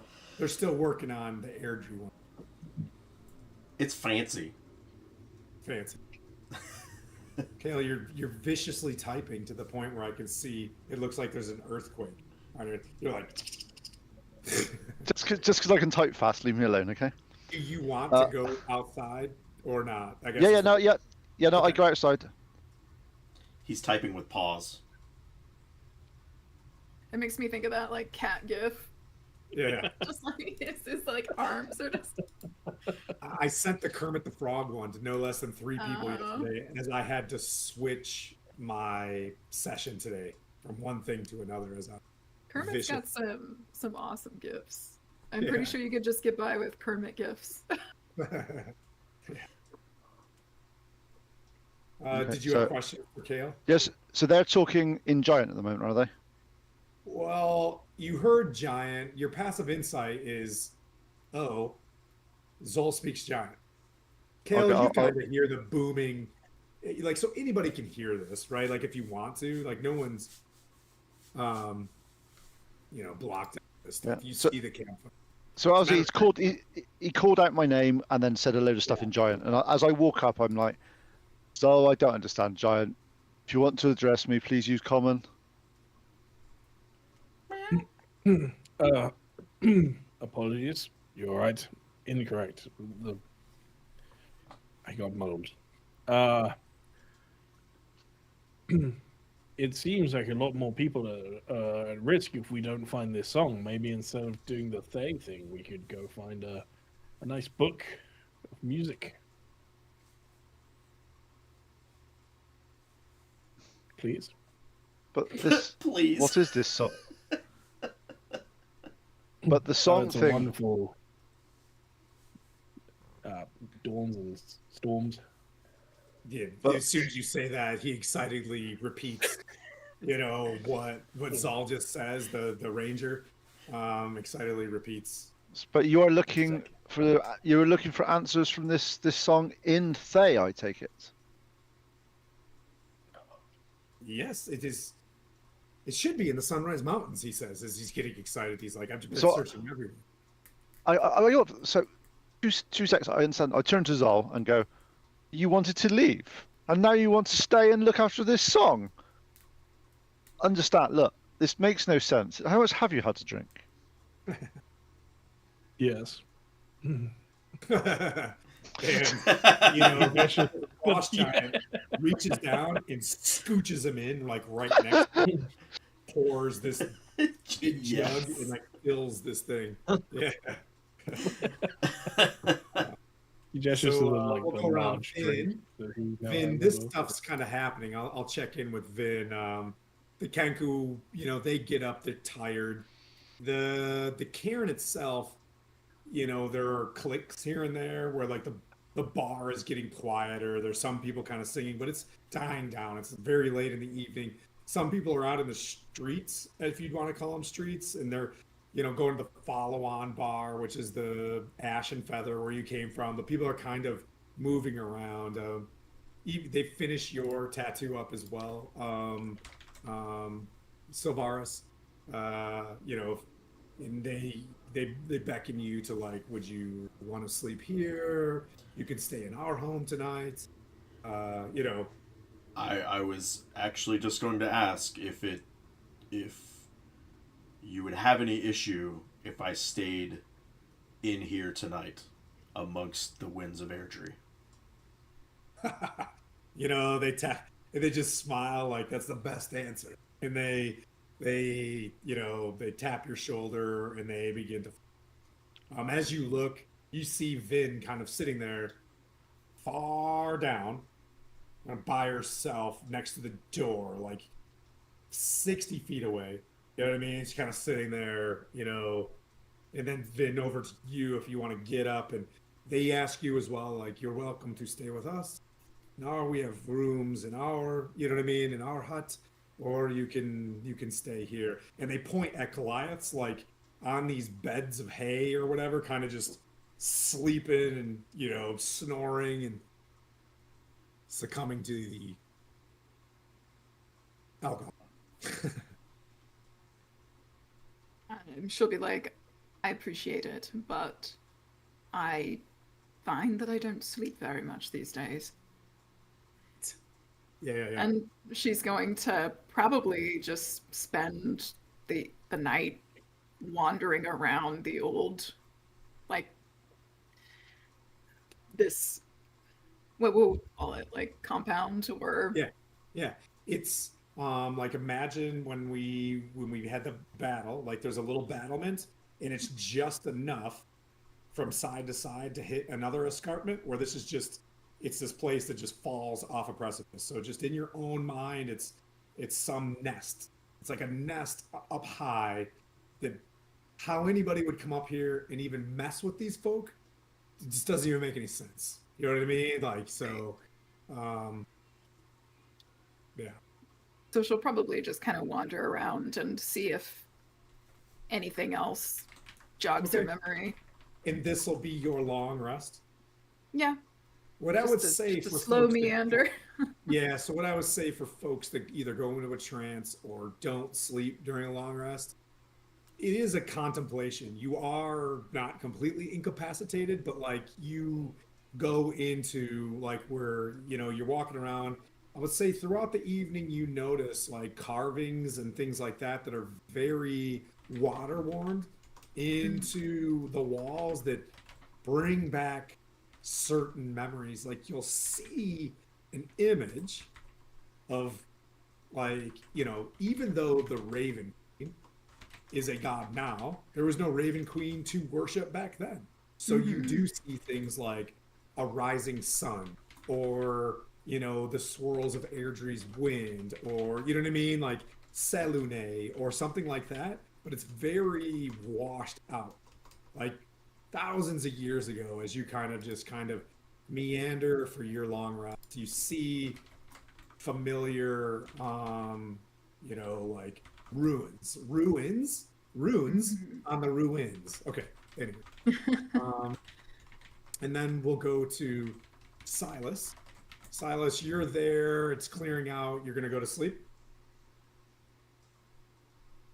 Or whatever elves do. You're going to. Oh, Sylvar. You said Silas.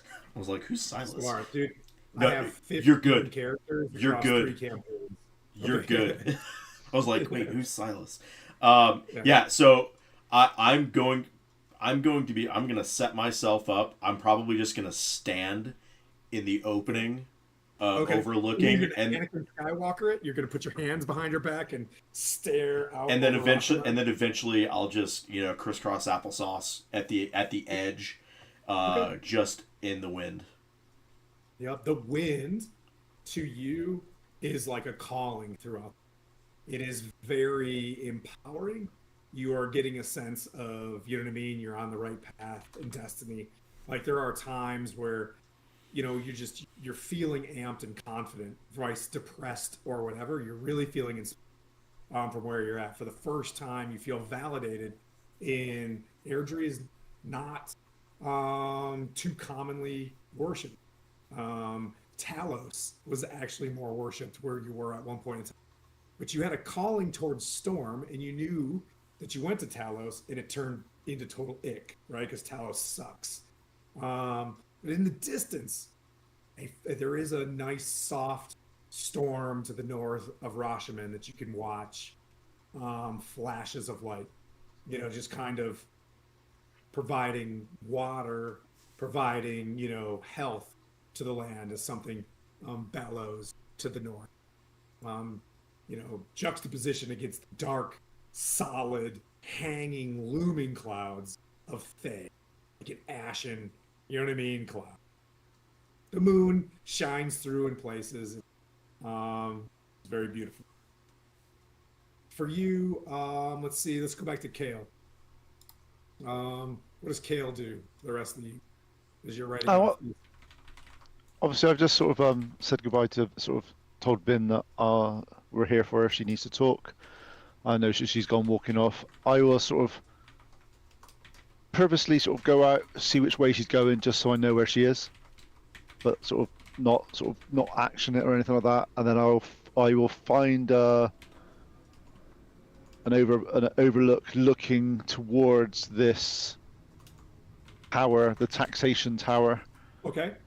And just want to observe from a distance with just to sort of see if there's any guards around, if any of them's got like a spyglass or anything like that I could sort of borrow, just to sort of have a look and see if there's any sort of comings and goings and sort of stuff like that. 'Cause obviously it's dark now, we should be able to pick up things in the light and stuff. So I was just doing sort This of is what you'll do before you go to rest.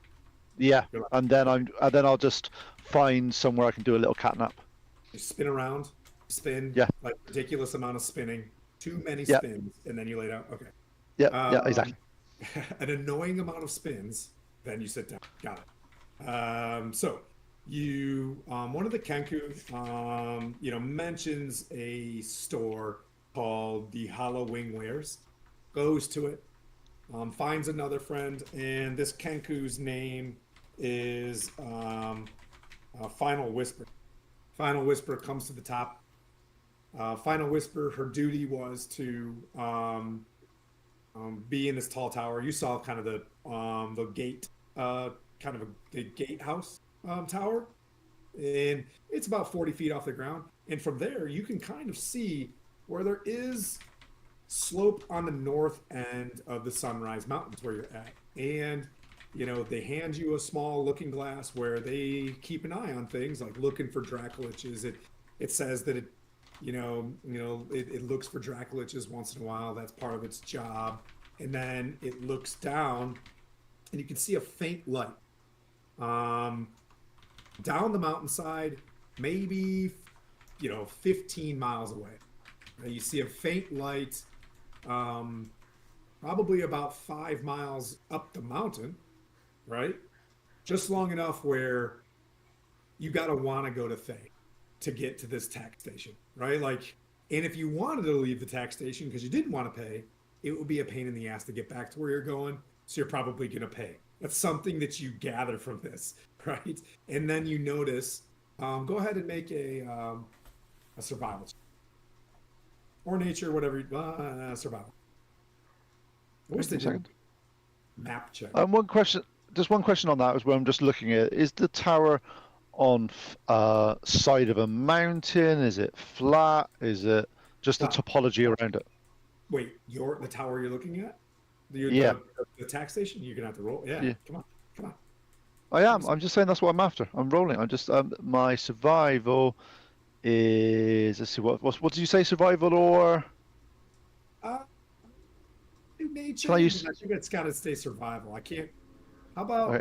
You Okay, so I got a 17. 17. Okay. Yep. So as you look down, that's plenty. Like imagine where Dungeons and Dragons, where a 12 is where you find the Dread Helm in Phandalin. So anyways, like you look down with a 17. I'll say, when you get above a 20, you're really good at this area for a while. But with a 17, you stare at it, you make out the tower, you listen, right? Because you use all your senses as you look down. You see a singular tower. It's dark now. You see some faint light around it. You see some campfires kind of around it, but they look like dots. So you get the sense that there's 1 or 2, 3 campfires around this tower. You see it almost like a moat in Bailey. As the moon flashes down, you see it's up on a hill, and then it's got like a small town-ish, 5 or 6 type of buildings with maybe a lighted fire inside of it in the Bailey portion, right? Like in the bottom part. And then there's like the keep, but it's got stone as opposed to wood. Still covered in snow. It's still cold, but you stare a little bit a while, and it seems as if there's vapors coming up. It's not like smoke. You see where there's smoke, but there seems to be steam. And as you look at it, it feels like almost like you've seen a bathhouse before. Like a hot spring type thing. A hot spring. Yeah. And you hear in the distance almost the Kenku kind of goes silent. The Kenku's feathers go flat as you hear in the distance. And the Kenku goes, the laugh. You hear the laugh. Oh, and it points down and is like, creature of the night, the jackal. From looking at, obviously it's on this little moat and sort of that sort of stuff is fine. Is it, from a tactical point of view, I know it's in a position of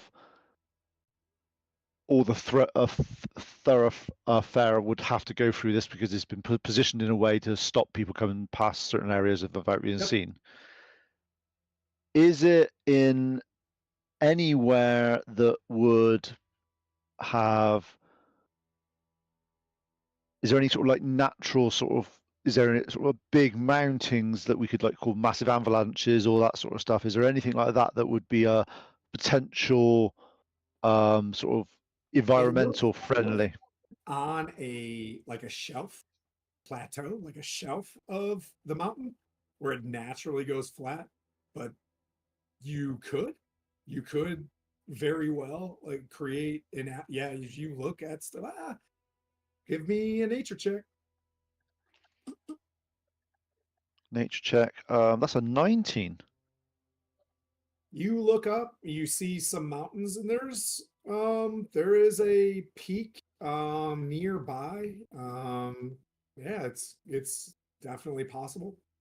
I was just thinking, I'm just doing the classic sort of, just tactics, just thinking, just looking, and just putting it in the back of the brain, ready to go, and then I'm like, right. Yeah, yeah, yeah. I always gotta go for the rule of cool and the reward. You know what I mean? Like that's good thinking. Yeah, so you look up and you see there is kind of a, you know what I mean, a slope, a long slope, but the zigzag I think they're called switchbacks to go up into the mountain are they don't go up that slope, but there is like a nice you know what I mean, like a slope.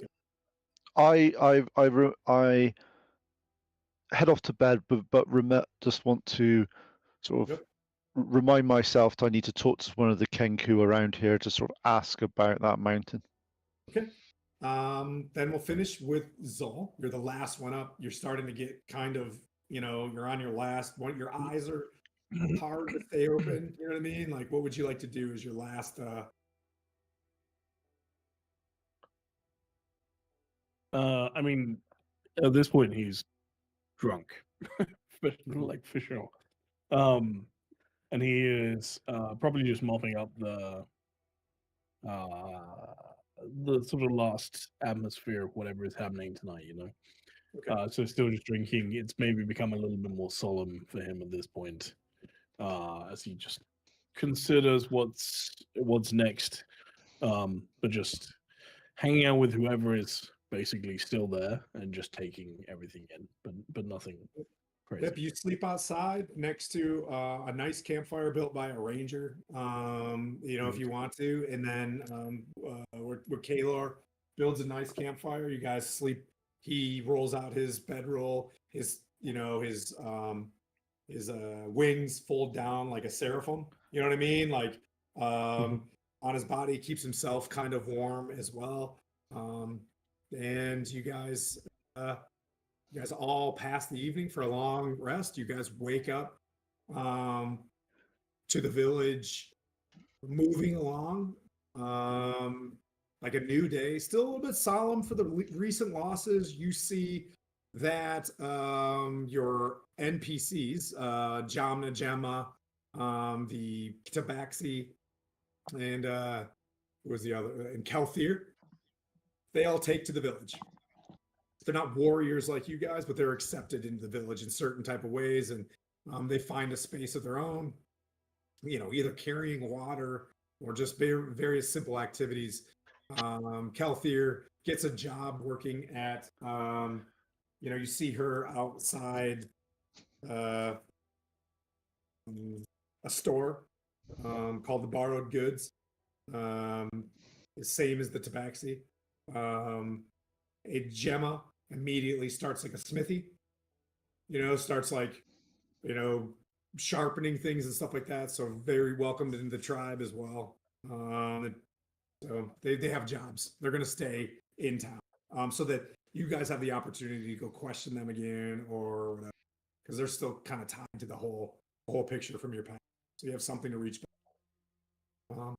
Subject to that, you guys are awake. The first person to see anybody in the town kind of moving and becoming arrested would be Vin, right? Because you're kind of just undeading around the place, just and you she's haunting the place. Yeah.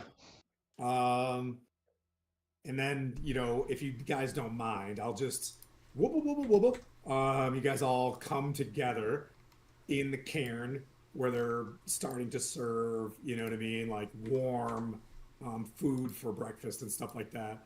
And it's like you can plan for what you want to do next. You guys all come together and kind of shake it. So over to you guys. Is that a good starting point where you guys all come together in the continental breakfast? All right, yes, you guys.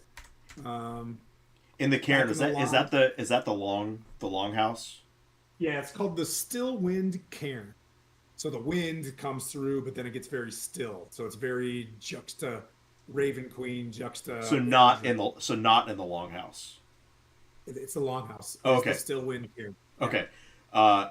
Since I'm already in there, I'll smell the food through my meditation, and if anybody else is in there, you'll hear me just short say, "Wind before me, sky above me, I walk," and then I'll stand up and turn around and walk in. I'll probably be the first person Yep.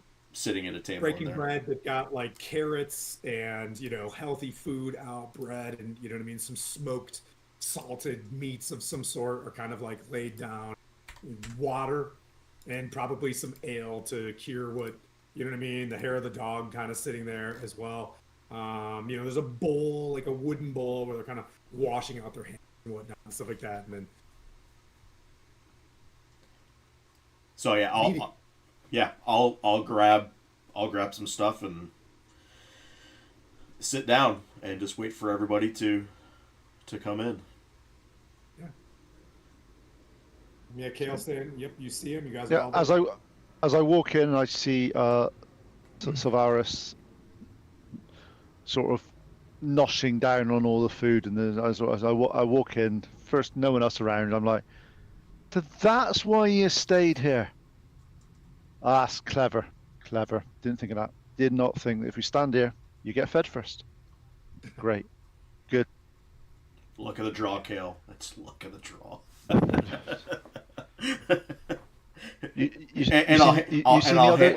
I'll hand him a roll with some meat just shoved in it.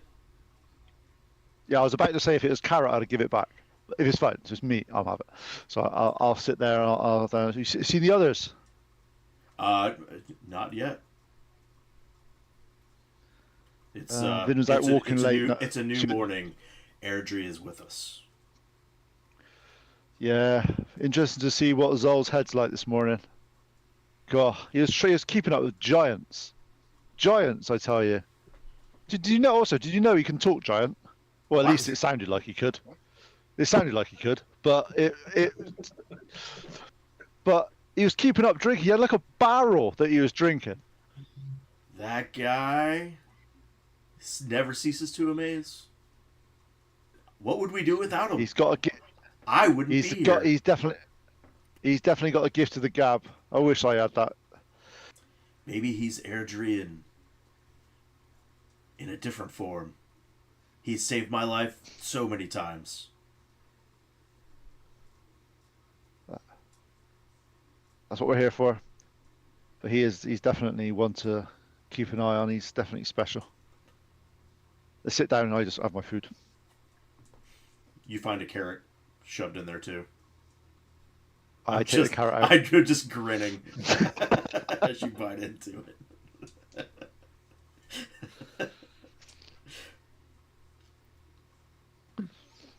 Vin's probably gonna wander up as they're bickering about the carrot. And she's gonna be like, what's all this? He doesn't realize I can already see in the dark. Don't know why he's putting the carrots in. Yeah, but can you see without anything? And I shut my eyes. Our last level, I gained 10 feet of blind sight. I was going to slap him in the face then, but obviously it doesn't work. Damn it.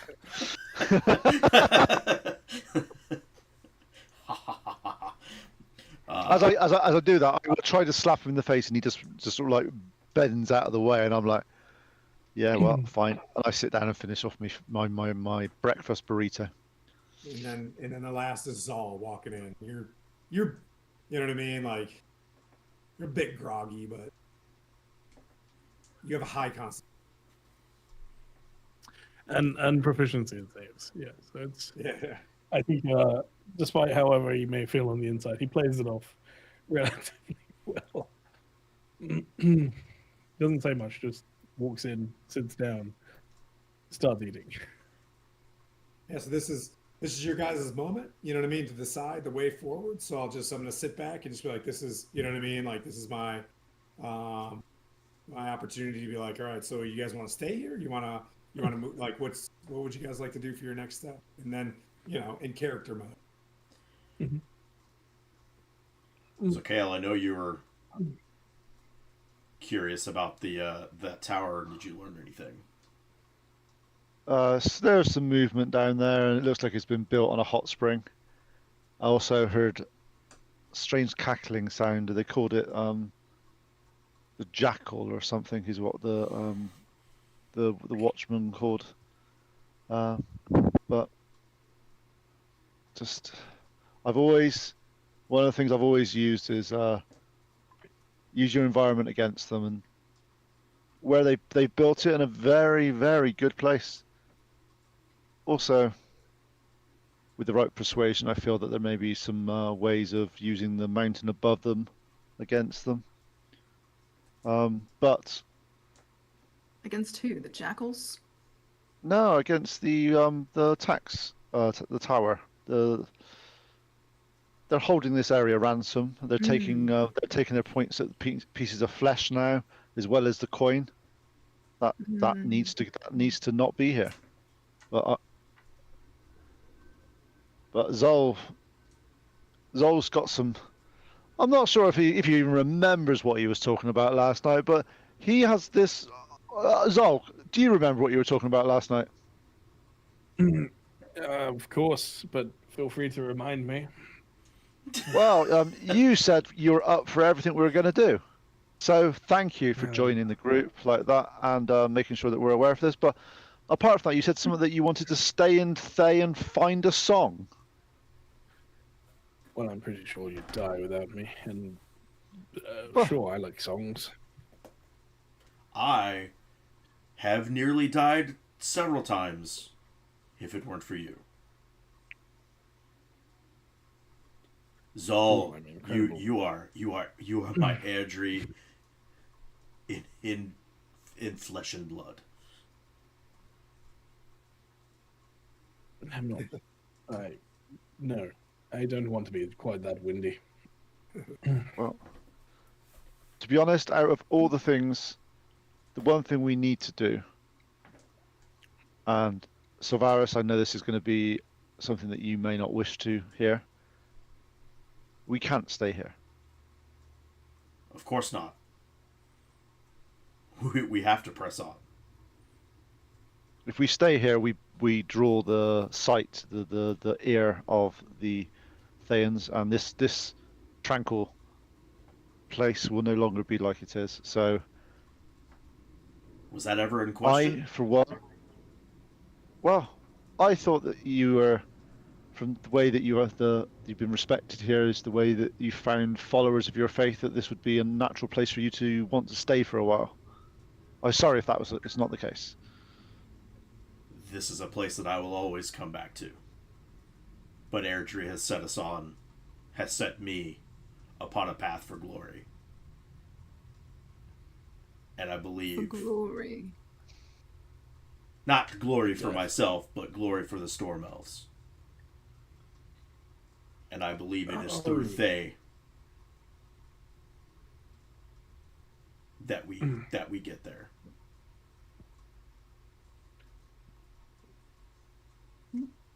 What is your objective here? My objective? I suppose all of you. We've never really discussed our personal. Well, to be honest, I've left my home many years ago now, and just seemed to be. I was just drifting, doing various things, but I just have this heat inside me that makes me want to stop people being trading people. Anything to do with people taking the will of others, especially by magical means, is something that I have to act against. This is the first time I've ever been to Thay. It's the first time I've ever seen actual Thayans. And from what I see so far, there's only been one I've liked, and that is quite. And that was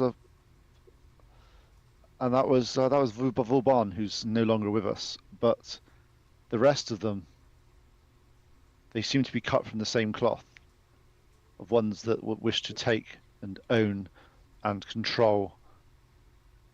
And As you say this, KO, go ahead and roll me an insight check.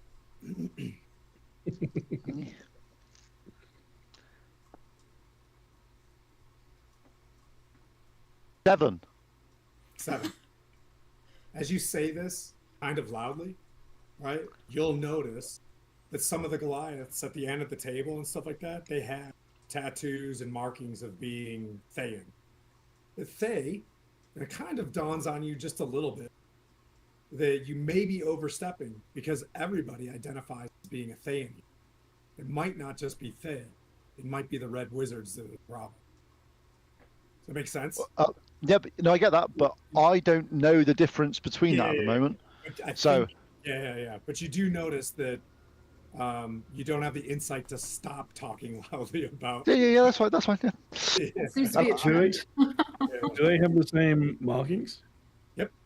Yeah, that's what I was kind of mentioning a little bit. Like, I didn't. Hang on.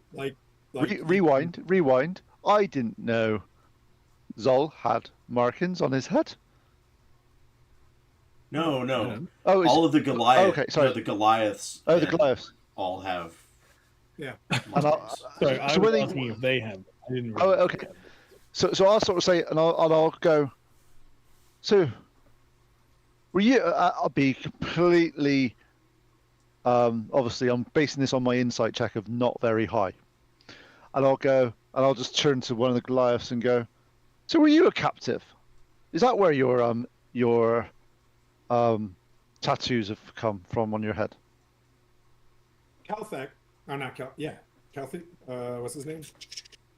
Korvek comes forward, sits down on a long bench as well, and no matter how many people are on this thing, it teeters just a little bit until he adjusts his weight.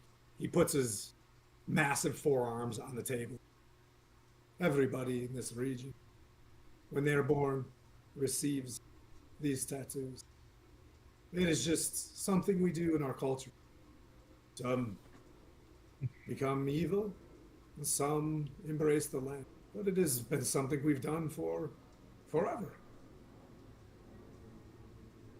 To signify that we are from these lands. I'll sort of go.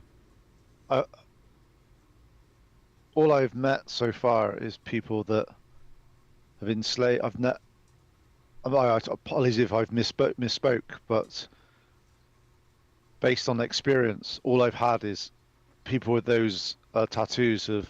Yeah, he tells you a story that kind of akin to imagine the glory of when your football with a U or double O team was great, and now it sucks, right? So he kind of goes on to like not many of us. We're a proud thing. I think everybody. But So are you sort of tired with the brush now of that everyone thinks that all Thayans are bad? I think everybody believes that Thayans are. We keep to these mountains as to not go north and show our, like our heritage. We're not well accepted to the north or to the east. I suppose it's that classic. Everyone they've seen with markings like that have been bad, so why would they ask? There aren't many who are good, he says flat out. You're looking at So how, as he looks so like how- about all of them.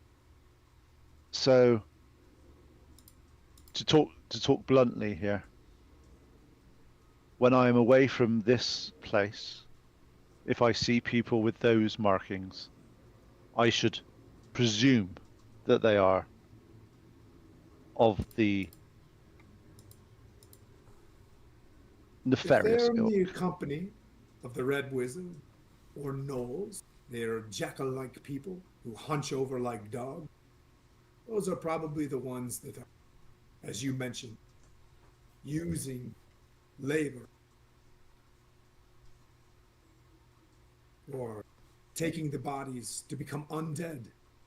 Those are the slaves that Tam, his fields of undead. So as you say that, I turn. I'm talking to them. And I sort of say, not only are they taking their spirit whilst alive, they're not even letting their bodies rest when dead. Oh, She's great mental- Vin's just gonna look at Kale and be like, But you have free will. The undead that they talk about are under control of the Red Wizards, so that they're enslaving them once and enslaving them forever. I suppose if we want to get existential about it, how many of us truly have free will? I'm like, I'll. Questionable. are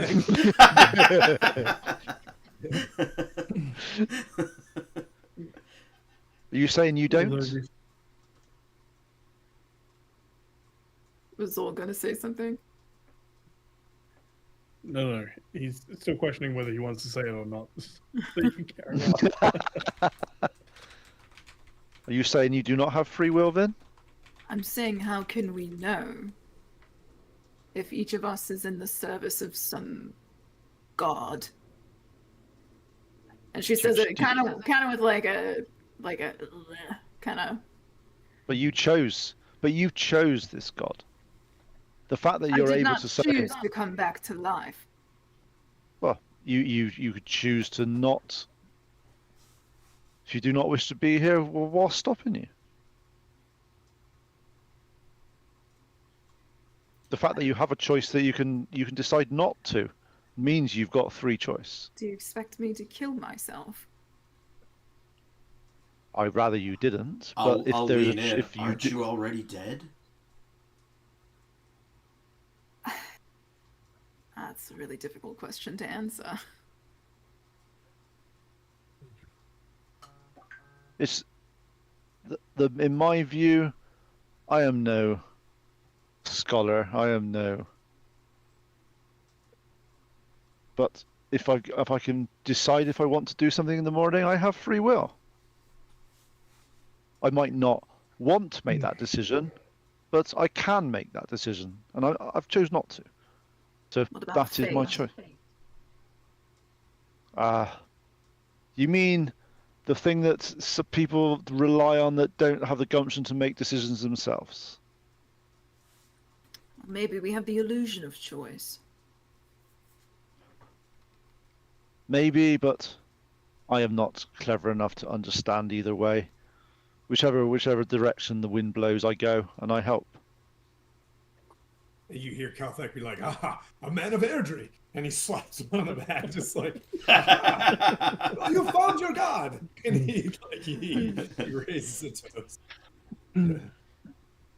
Kiana-san, a small thing to add to this conversation, but this is not the first time that you have judged somebody to be good or evil purely based on aesthetic. Maybe just something to think about. Who else have I judged that way? A certain What was mother the- that was in desperate need. Which was that? Sorry, rewind. Out of character. Pardon. Remind me. Out of character, he is referring to the Red Dragon. Oh no, that was actions speak louder. That's fucking desperate. Yeah. When have you? I understand. I have judged from color in terms of that, but in all the stories, in all the legends, in all the information people have said, never once has there been a good red dragon. As you say this, one of the older Morgrarn, celestial warlock, Morgrarn Nelstone. She's the lead celestial warlock, and you can tell that she's close to becoming potentially a witch herself. Like one of the, she stands for them. She's like, "Well, not only have I heard that the color of dragon that you're speaking of is good, there were a family nearby of red dragons who were benevolent. As a matter of fact, long ago, they lived at this Thayan taxation. Actual red dragons that were good. Did no harm to others. Now, not to say that a dragon could not get angry, but just like the Thayans that sit at this table, if I remember correctly, Thayans did arrive to fight against Tiamat. Now they're using that wealth against the world. Doesn't say that they don't have a little bit of choice in choosing, and to some people they are great and good. There are folks on the Sword Coast now who believe that the Thayans are good, who are not in this land. No idea what happens in the Arcane Empire. But there is also, long ago in these snow-peaked mountains, great ancient white dragon who ruled here, who kept it cold, who was also benevolent. There were chromatic dragons who fled to this land here, and it is very unfortunate that they fell to a red wizard's powers named Samaster a long time ago, who was goodly and then slowly became corrupt as he built his phylactery. And those great phylacteries are buried somewhere deep within this Samaster, long gone. The powers of the Dracoliches still arrive, and those Dracolich that fly here are the remnants of those benevolent chromatic dragons who sought for, were fooled into a longer life. But it is true, there were chromatic dragons in these mountains who were benevolent. I keep using that word. I will figure another word out. I'll say I stand corrected, and Zol, keep me straight if I need directing, direct me. But I find, maybe wrongly, that sometimes my actions. So I stand by most of my actions I've done. I've not, in my knowledge, meant harm to something that was good, that I thought was evil. I may have said things. I may have said that my understanding is that red dragons are evil, but hopefully, if I view their actions as they do them, I will act on that. But I do have to. It's just like we were talking earlier today, that if we meet other Thayans out there, do I have to presume that they're good or bad? I have to presume if they need to be dealt with, and sometimes that delay will cost us our lives. It's I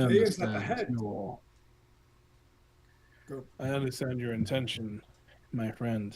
Just maybe a little something to broaden your horizons.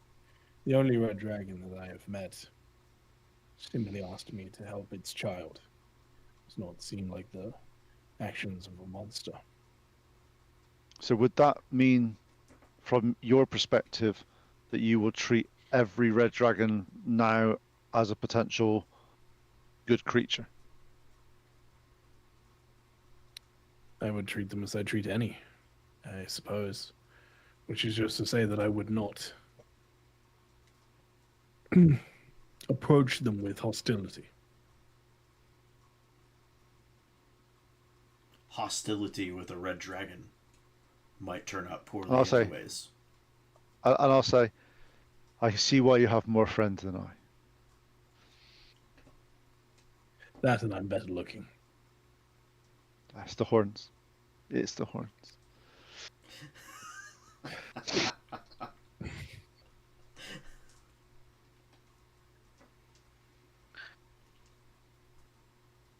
The breakfast carries on. Korvac asks, "So, you want to stay here? You're welcome for as long as you want. If you need anything, please let us know." He stands up and he's like, "I must tend to the village, repair the wall." Oh, he kind of walks. Seek me out if you need anything. Walks out with like another Goliath, and he takes notes from, one of the celestial warlocks, and they kind of, the cairn is empty. It's just the 5 of you. Kind of quiet.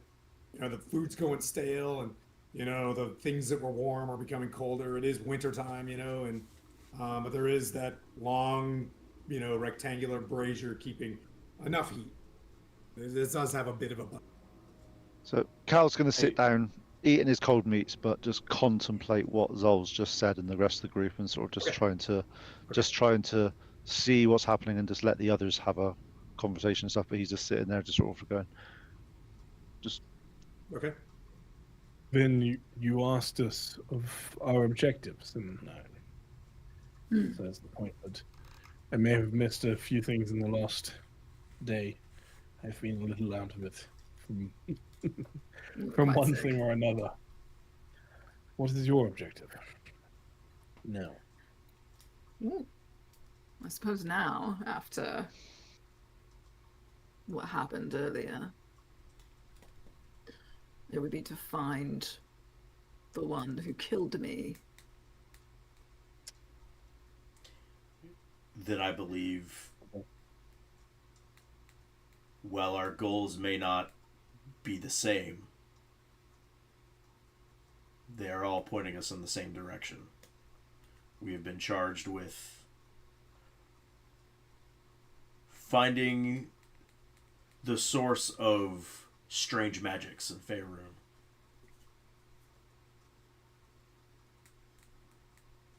And everything that we have seen, including my goddess, has led us to this point, and I think in this direction. And I believe that we may be searching for the same person.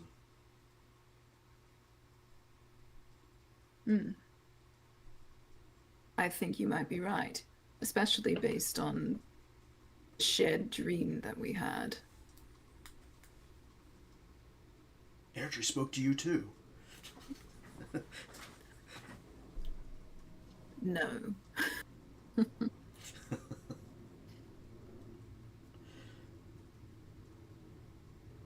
So what would you guys like to do for your next step? Are we wanting to go take out that tax station? Is that kind of our next direction? Up towards Ramashan? That's what I thought. Probably. That was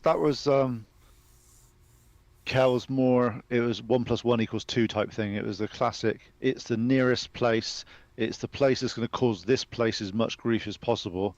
So I was like, if we take that out, we stop this place getting is hammered.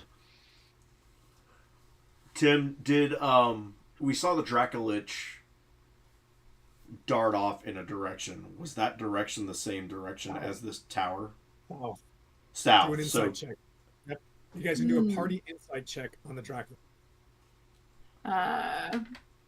Is that just one person does it, or? No. Everybody can, and I'll just as he mentions this, and you guys are Oh, all I got a nat one. So. Oh, tight. You're like, what Dracula? 19. I'm like, what the fuck are you talking about? What'd you get, Zal? Pardon? What'd you get for an insight check? Oh, 13. Okay, and Kale. I was watching what Vin was doing.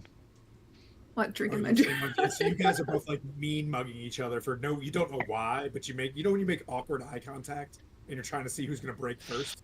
You know what I mean? So you guys just like staring at each other weirdly. But Like the what? other two though, you guys think that the Dracolich was probably used as a support asset from a higher power, right? Like, so you're like, because if the taxation was there and there was an operation to come take this thing, maybe the Dracolich just went. In your mind, you think the Dracolich maybe doesn't care. Like, it did its job, it left, ooh, almost died, damn, I'm out of here. You know what I mean? Like, Right. But it went in a different direction than the tower. Yeah. Gotcha. That's all I was trying to figure out. And what you're tracking from a tax tower is they're not like a place of ultimate power, right? Like it is difficult. They do mention that there is a source of something in there, like of all the tax tower.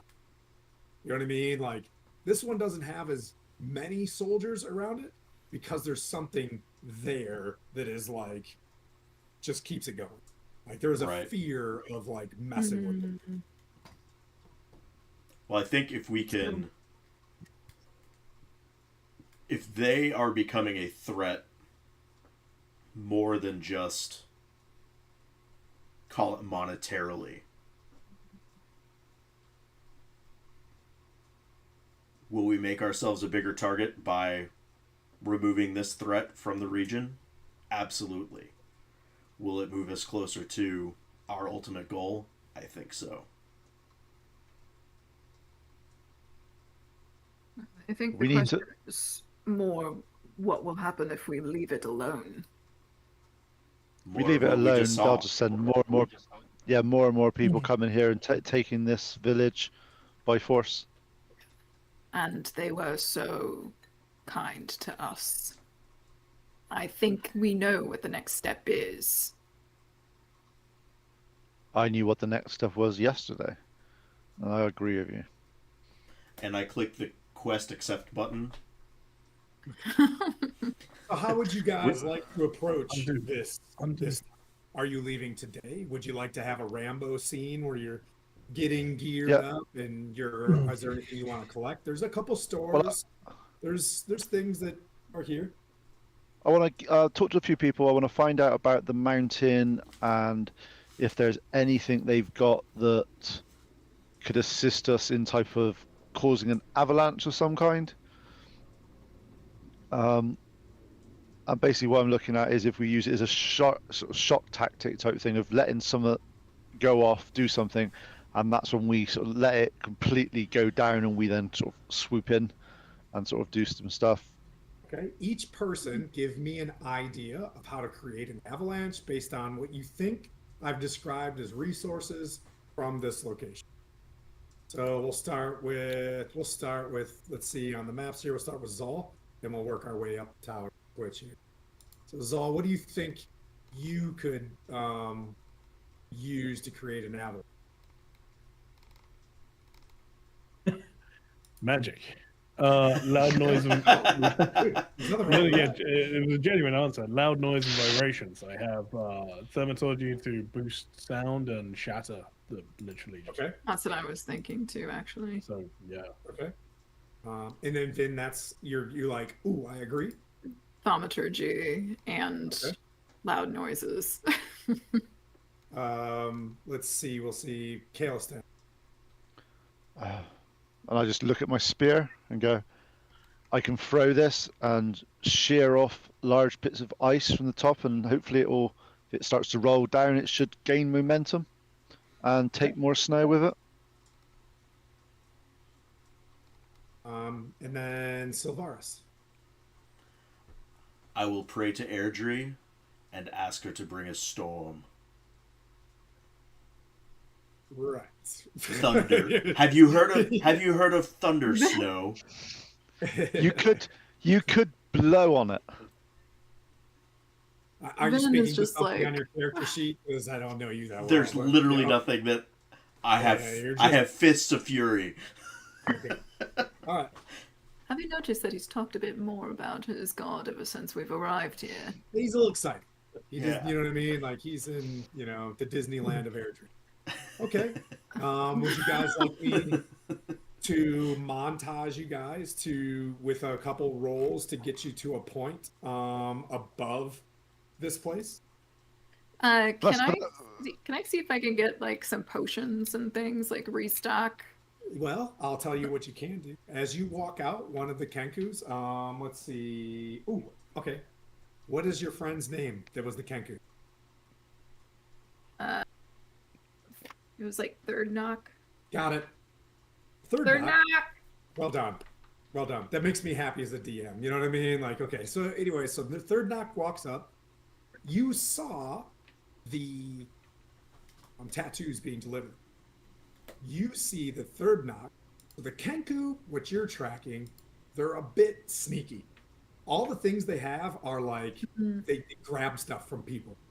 Third knock has, and it says borrowed as he pops up to you, and there's a vial of the Nice. ink that goes into the tattoo, and it's black. But you know it's a health potion. And he goes like, Okay. icky, icky butt health, and like hands it to you. And you have like a little vial, and you have one health potion yourself. What I would say as a group insight, there really isn't much here other than like there are good tools to like excavate. If you go into what would you say, like the borrowed goods or the hallowed winged wares, there's ropes, potions, climbing gear, cloths, feathers, incense, bone charms, but nothing like they specifically have designed themselves to not have anything worthwhile, so they're not fucked. Does that make sense? So like they're not like they don't want minors here. They don't want anybody. You know what I mean? Like they stick to their simple life so that they don't attract commerce and things like that, which attracts the Red Wizard. So you know what I mean? Like if you want arrows and simple things like that, they can kit you out. But there's not like a lot of magic here. What I will say, with the fall of the taxation place, this would be the nearest town to Rashomon. In terms of playing Civilization, in playing in a campaign, in your mind, this would now be the first spot, right? So like your town could. That's what Jamna, she comes up, she's, she mentions, she's a short halfling. She's like, I can really, if you get rid of this tax station, I can make this town bump. Give me a few weeks, and I could have the commerce rolling through here. Oh, nice. She's like, and I used to work for a place that used to sell magic items. I know what to get. Oh. She's like picking her teeth with a dagger. For a hub. Yeah. I want to see if I can get, because I understand we're about to do some mountaineering of some kind. I definitely want to get a couple of sets of mounting sort of climbing equipment type things. I want us to be able to sort of fit some stuff to my sort of pinions and all that sort of stuff, just so I've actually got. Yeah, they'll give you the why do I want to say Caltra? They're going to give you crampons. Crampons. Yep. I don't like the word crampons. It just it doesn't. Yeah, yeah. I get those. I get those. I get those with some. And I get crampons that give you all rope and ice picks. Yeah. And for free, right? You guys don't have that much money, anyways, And Jamna, is like, we'll get a smithy going. We'll get stuff kind of going here.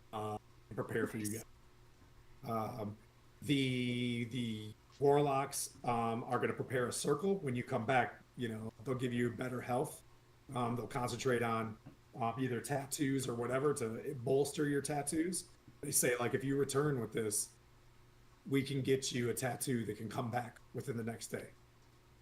Ooh. So they longer lasting tattoo. Once we use them once and the magic goes at the moment. That's interesting. So what we could do then is, if we are looking at doing this in the most efficient way, looking at them last night, they were quite held up. They were quite, they weren't very active in the evening. I think if we're doing this, we set it off in the darkest of night and let it rain down on them without them realizing it's going to happen.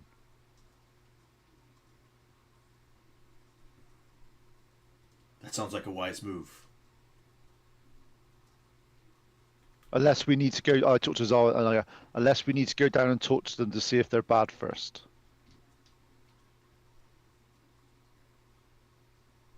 I think that's a wonderful plan. You go down there. We'll all stay at the top of the mountain. No, I agree. These people have done more than enough to prove their intent already. I'm not sure how effective the bringing the mountain down on them it would be.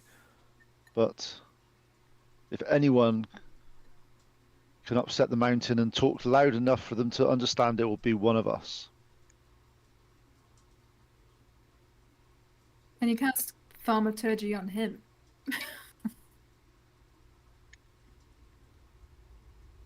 The big voice in the You sky. want my voice?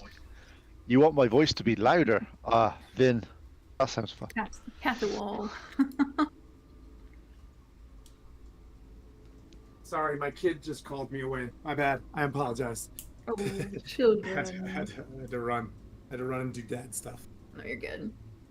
So I can do the. Can you recap, Pete? So I can do Thundercats. Ho! And then Yeah.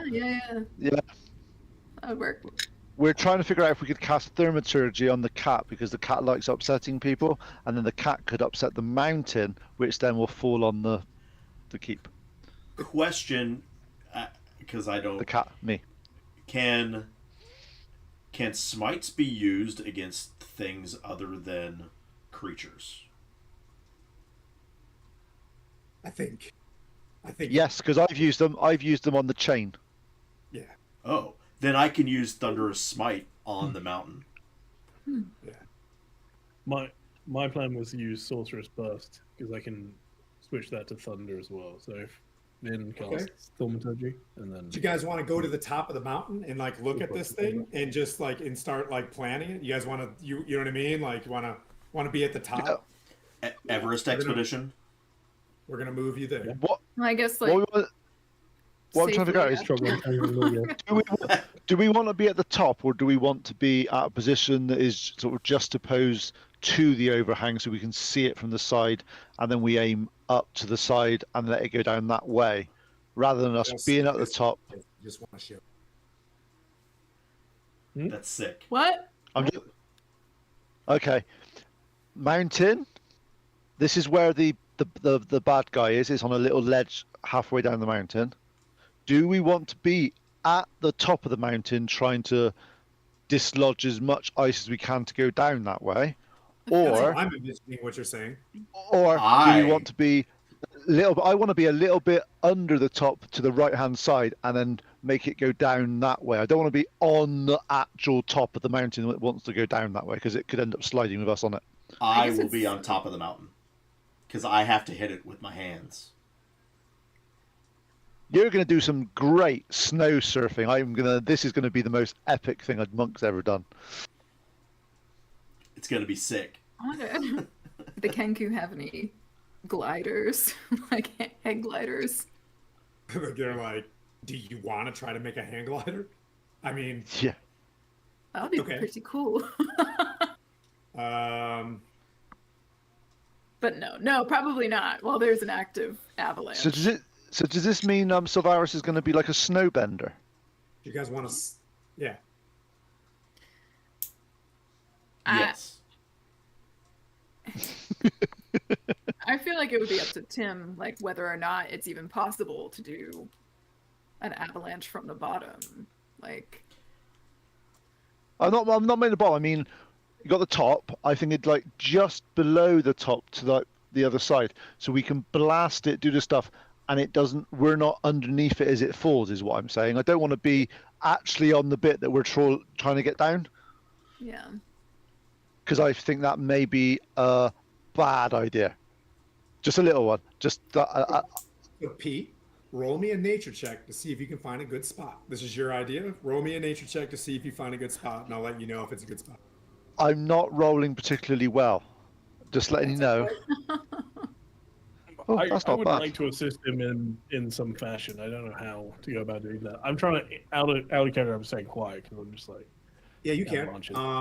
You can roll as well. If you see him looking for something, you can certainly help. Nature. I got 18. Okay. If you were one. Well, let's see how the aid goes. How was yours? Is all? I got Mine was 15. Okay. So 18 and a 15 is not too bad.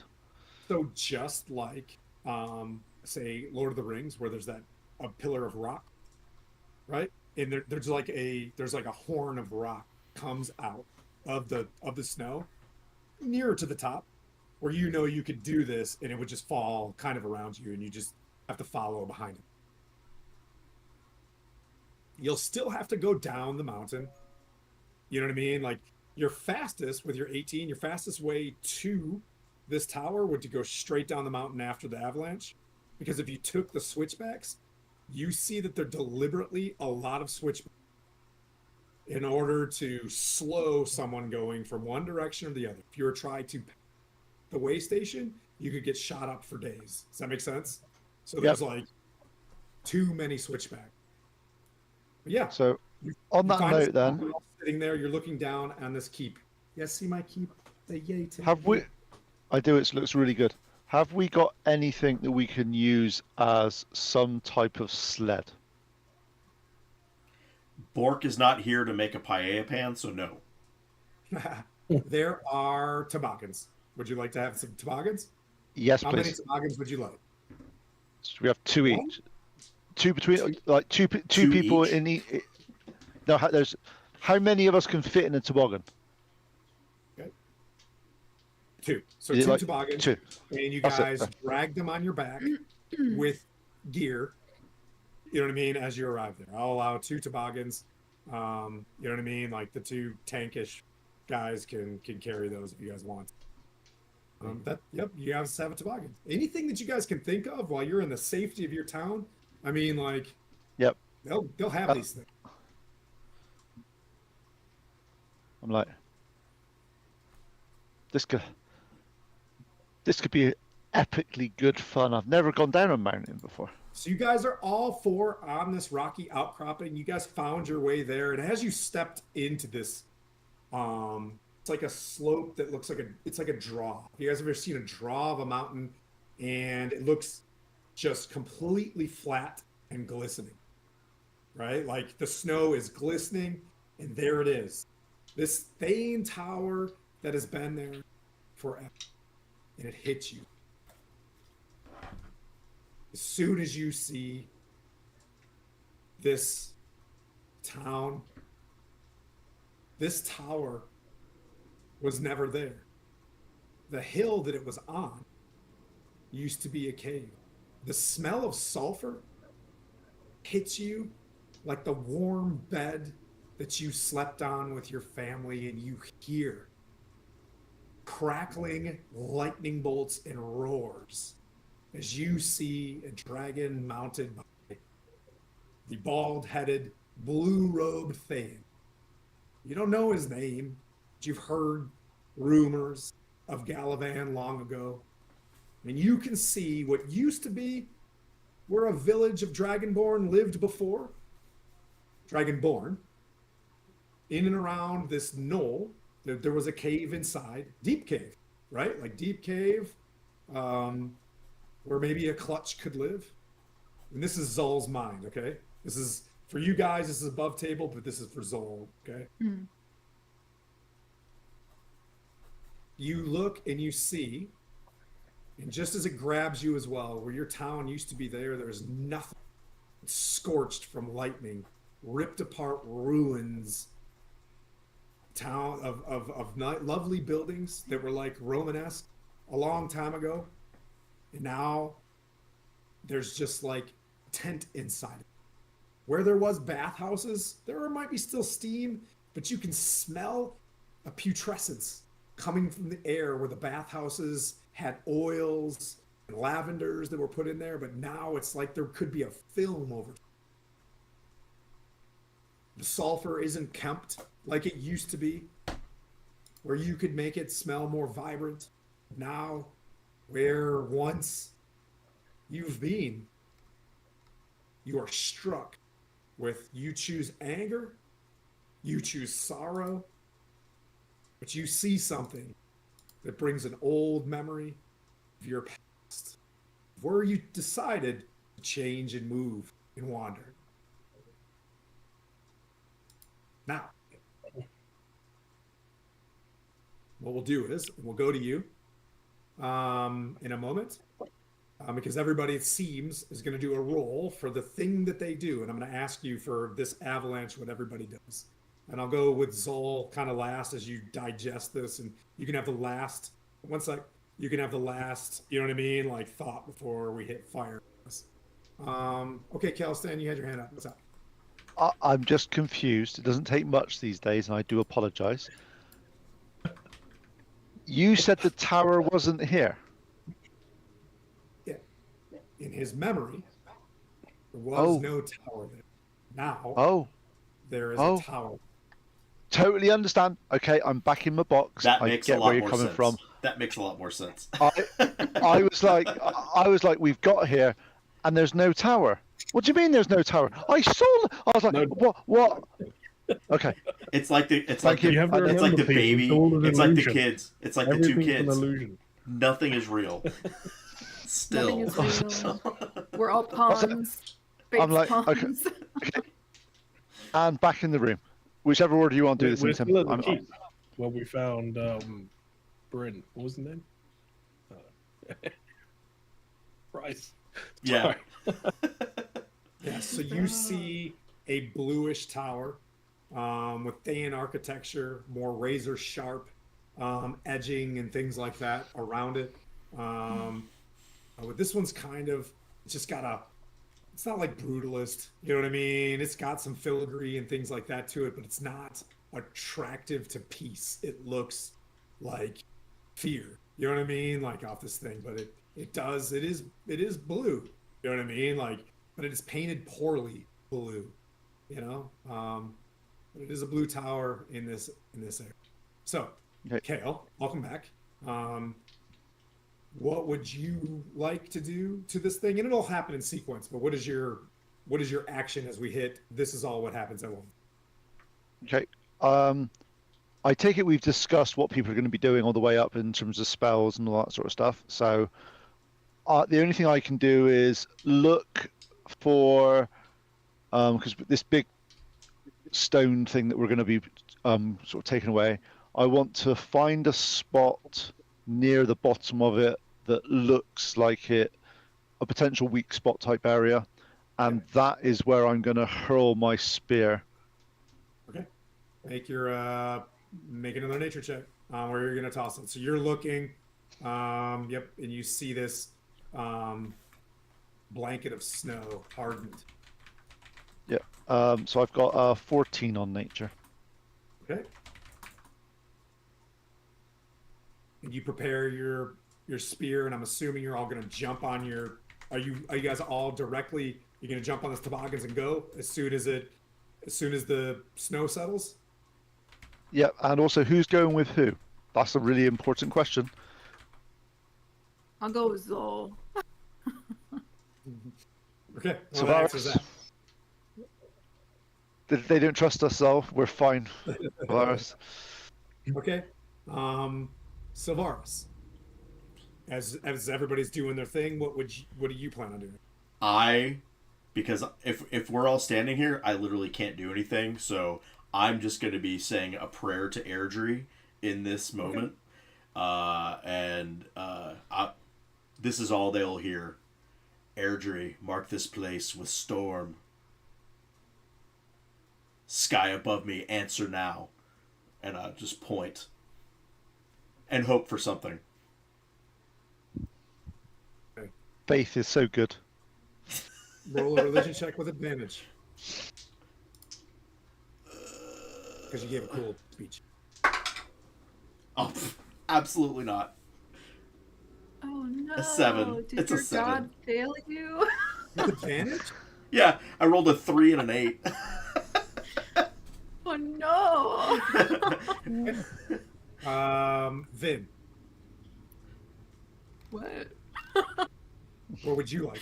Like, what are your efforts into this avalanche while they're kind of doing? One dude's throwing something, got a guy Yes. praying. I'm gonna smack Zol and be like, thaumaturgy.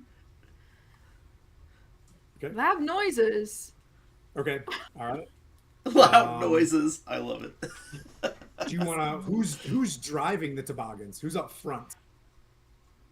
Or, I'm okay, driving it. Okay. And then who wants to drive the Vinzol toboggan? He could be in the back. He could All do right. the. Okay, Zol, I'm not going to say that this is critical, but their plan is pretty doo-doo water right now. So, like, There's not much we can do. What are you on about? what do you? What do you? I'm just praying for a good want? outcome, basically. Yeah. So Oh god, this feels like So Zol's you're, out of it. imagine All your this, feelings you know what I that mean? you just have, and you're about to, you know what I mean, have this thing. What do you want to do in your moment? As he does, I turn around and say, no pressure, Zol. No pressure, Zol. It's all you. You've got this. Just cast it on me. I'll deal with it. I'll do it. Zol is a little bit out of it, seeing seeing the vista that he's seeing. So this is difficult. Can I ask, Vin, were you when you hit him and said thaumaturgy? Is that you casting thaumaturgy, or you? No, I'm telling requesting him to thaumaturgy? cast it. Okay. I was on your team, or I was like, we're doing thaumaturgy. I But don't I thought you could have that you can magic. cast thaumaturgy, can't you? No. Oh, I thought you were casting thaumaturgy on him. You cast it. This is bad. Oh, that would be pretty funny. I think there's a moment this whole starts to speak and just will say this place, and then realizes he's not thaumaturgy, and will just look at you for a moment. Oh, No, that's. you cast it. He'll just pat you on the shoulder back and say thaumaturgy. No, you're thaumaturgy. She's... Were you gonna do something else? But he is casting it. Alright, she's gonna do the friggin' Xena war cry. See if that'll bring down the mountain. Make a performance check. Oh boy. Am I able to cast 2 cantrips in this space? I don't know what You can, I can do yeah, it. absolutely. I can you do it. Blast cantrips all day long, just like he can get his javelin back and chuck another one.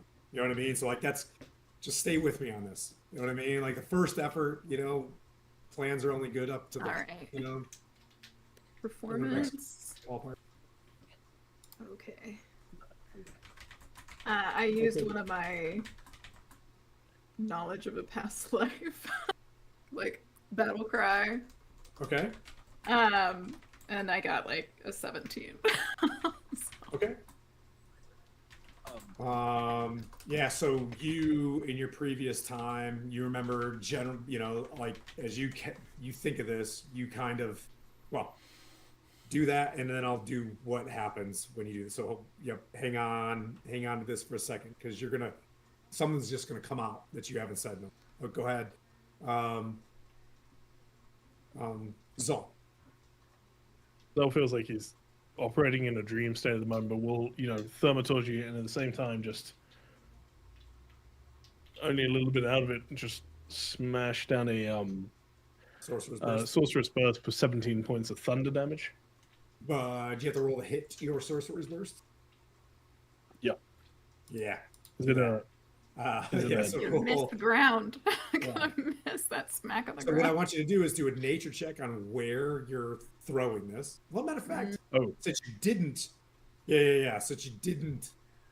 To be fair, I don't think he would, because he's right. very distracted. You know what I mean? So he just throws it. Like that's. Yep. Roll and then tell me how much damage as you begin to do this as well. Okay, I rolled to hit, and it's a dirty 20.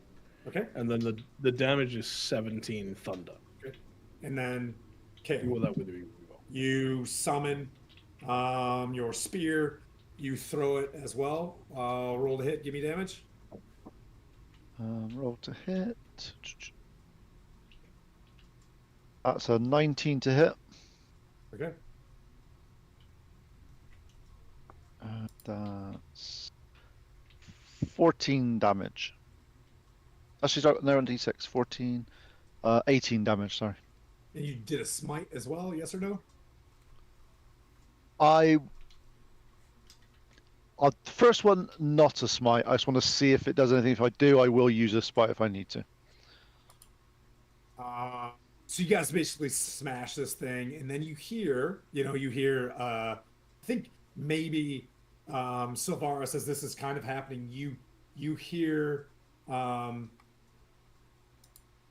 Lavinia like say something as you're trying to pray at the same time, and it kind of, you know what I mean, like distracts you as you kind of like look over as you're trying to summon something as well, and you hear something along the lines of following, you know what I mean, your General Greymare.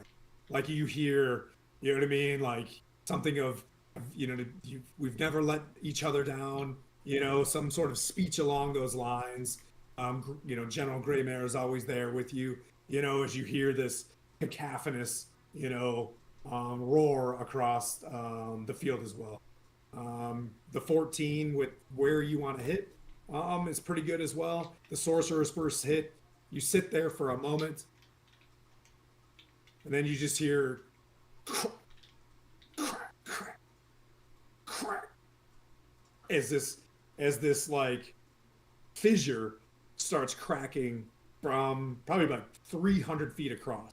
Is this like where the roof of this mountain is, and then just it starts to slide, and just the ground begins to shake as you see about 6 feet of a sheet just cut off, and then starts smashing down the mountainside, and it's just from there this massive cloud of whiteout just like occurs and just begins rumbling down the mountains out of nowhere to this keep below, as you just witness just a cloud. You see some tents flying, you see like little black dots of people scurrying away. As you look down, you see there's a bit of a wagon train coming up the mountainside as just snow just covers all of this. The top of the mountain, or the top of the tower, by the time that it's over, probably looks more like, you know, Sick. Success. Hell yeah. you can't see anything at the base of this avalanche. You see right there, there's powder still left. Another bit of ice underneath there. You guys gonna hit the toboggans? You gonna follow this? You gonna take advantage of time? Yes. Yes. Okay. Yep. I guess. All right. Here's what we're gonna do. Who's the drivers? I grab onto the nape of Kale's neck as you would a cat. Oh no. He freezes. stops moving. He just stops moving. The fact that I'm in full plate mail, that's going to be interesting to do. Good luck with that. I found the one spot that's I not grabbed covered the by windows. plate. Hale and Vin, make your first dexterity check as you Okay. go Dexterity down or the- athletics? Dexterity or athletics? Just so I know. Just flat dex at first, because you're getting 3 moving. decks. Flat dex. Oh shit! You, It's you know, I have 11. 9 cantrips and not one of them is guidance. So, good luck. You got a what, Vin? 11. Okay. You kind of start moving, and you're like, and you're trying to nudge a little bit, and then it begins kind of going. Kale, what'd you get? I got a 13. Yeah, so you guys are both butt scooching. We're booty like looking scooching, at each your other, waist like- forward, and then they start moving. Yeah, they kind of meander. They're coming down the mountain rather slowly, and then they just start picking up mad speed. Like just you didn't really have complete control, and they just start booking. The two of you in the back are just you're feeling there's just wind. There's wind everywhere. So both of you, based on your rolls, make another dex with a disadvantage as you guys start picking up speed. Disadvantage. Can I use one of my luck points to give me a flat roll? Before you roll, yes. Yeah, before I roll. Yeah. Don't forget there's a party inspiration too. So you can roll this. Oh no. If Well, that it's was bad, another- there's a Well, party it was another inspiration. 11, but Okay. Flat You roll, get, 19, 18. Okay. Kale Can I use begins the to inspo? pull pull back on the toboggan, the metal below it digs in, and he's able to like begin to steer it a little bit. You picked up double speed, Vin's crew. Where's Well, the Yeah, Vin just encouragement, Zol? he's moving, and Zol, you're kind of back there as well. Zol, is there anything as this thing picks up? Is there anything that you want to do? It's been As a 12 bard, seconds. maybe? Like, I mean, low key, we're going faster, so we're winning, right? That's how that You're works. going really fast. Yep. You're gonna chill. Roger that. So I think for no. at least for the moment, can I just make a? Oh, actually, I see what. Can I make either a perception or a survival check, or just something just to keep an eye on our route as we're going Yes. down? That's smart. Yep. So good Is to there that. do you have a preference? Do you know what? Don't worry about it because both those are +0 for me, so it makes no difference. 12. If so. You're doing You great. get the sense at the speed that you're going, if you don't slow down soon, you guys are gonna have you're gonna hit the bottom and just like tumble. It's gonna be beyond being able to, you know what I mean? Like you're gonna have to figure out some. But that's all you know. You can Yeah. say that like, yeah, get control. Oh yeah, I lean forward and I'm just like brakes, just a small bit of brakes. There are no breaks. Oh, You we guys forgot have those. reasonable control. Oh, and you guys gas. watch them darting forward, Sylvaris. Is there anything that you can think of or want to do? Are we moving faster than 100 feet a sec per 6 seconds? Yeah, super fast. I don't know what you're trying to do. Well, Tell me what you want. I'm asking because Is that something like oddly specific and then Yeah, work well, me it's like, 'cause wanna I go can- on its head. I can dash if this is considered difficult terrain. I can dash and negate that. So if I can catch up to them and No. okay, No. gotcha. There's Then- nothing What happens anime if you can do. we You're jump you're off? hauling ass. If you dismount from this, it'd be at a terrible disadvantage. Okay, Yeah, would we that's die or would we roll? So- Jump I'm- back and roll.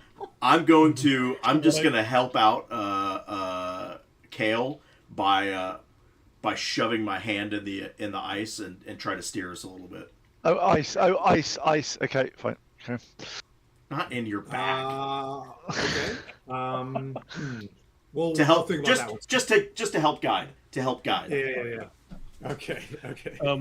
It does I sting. will. Very stingy. when I you push will, it. as I ask about the brakes. My reply to "there are no brakes" would just be, "Well, I have no doubt that you know what you're doing. So far, I've seen nothing but pure competence." And I will, as a bonus action, give you a bardic inspiration if that hopefully helps.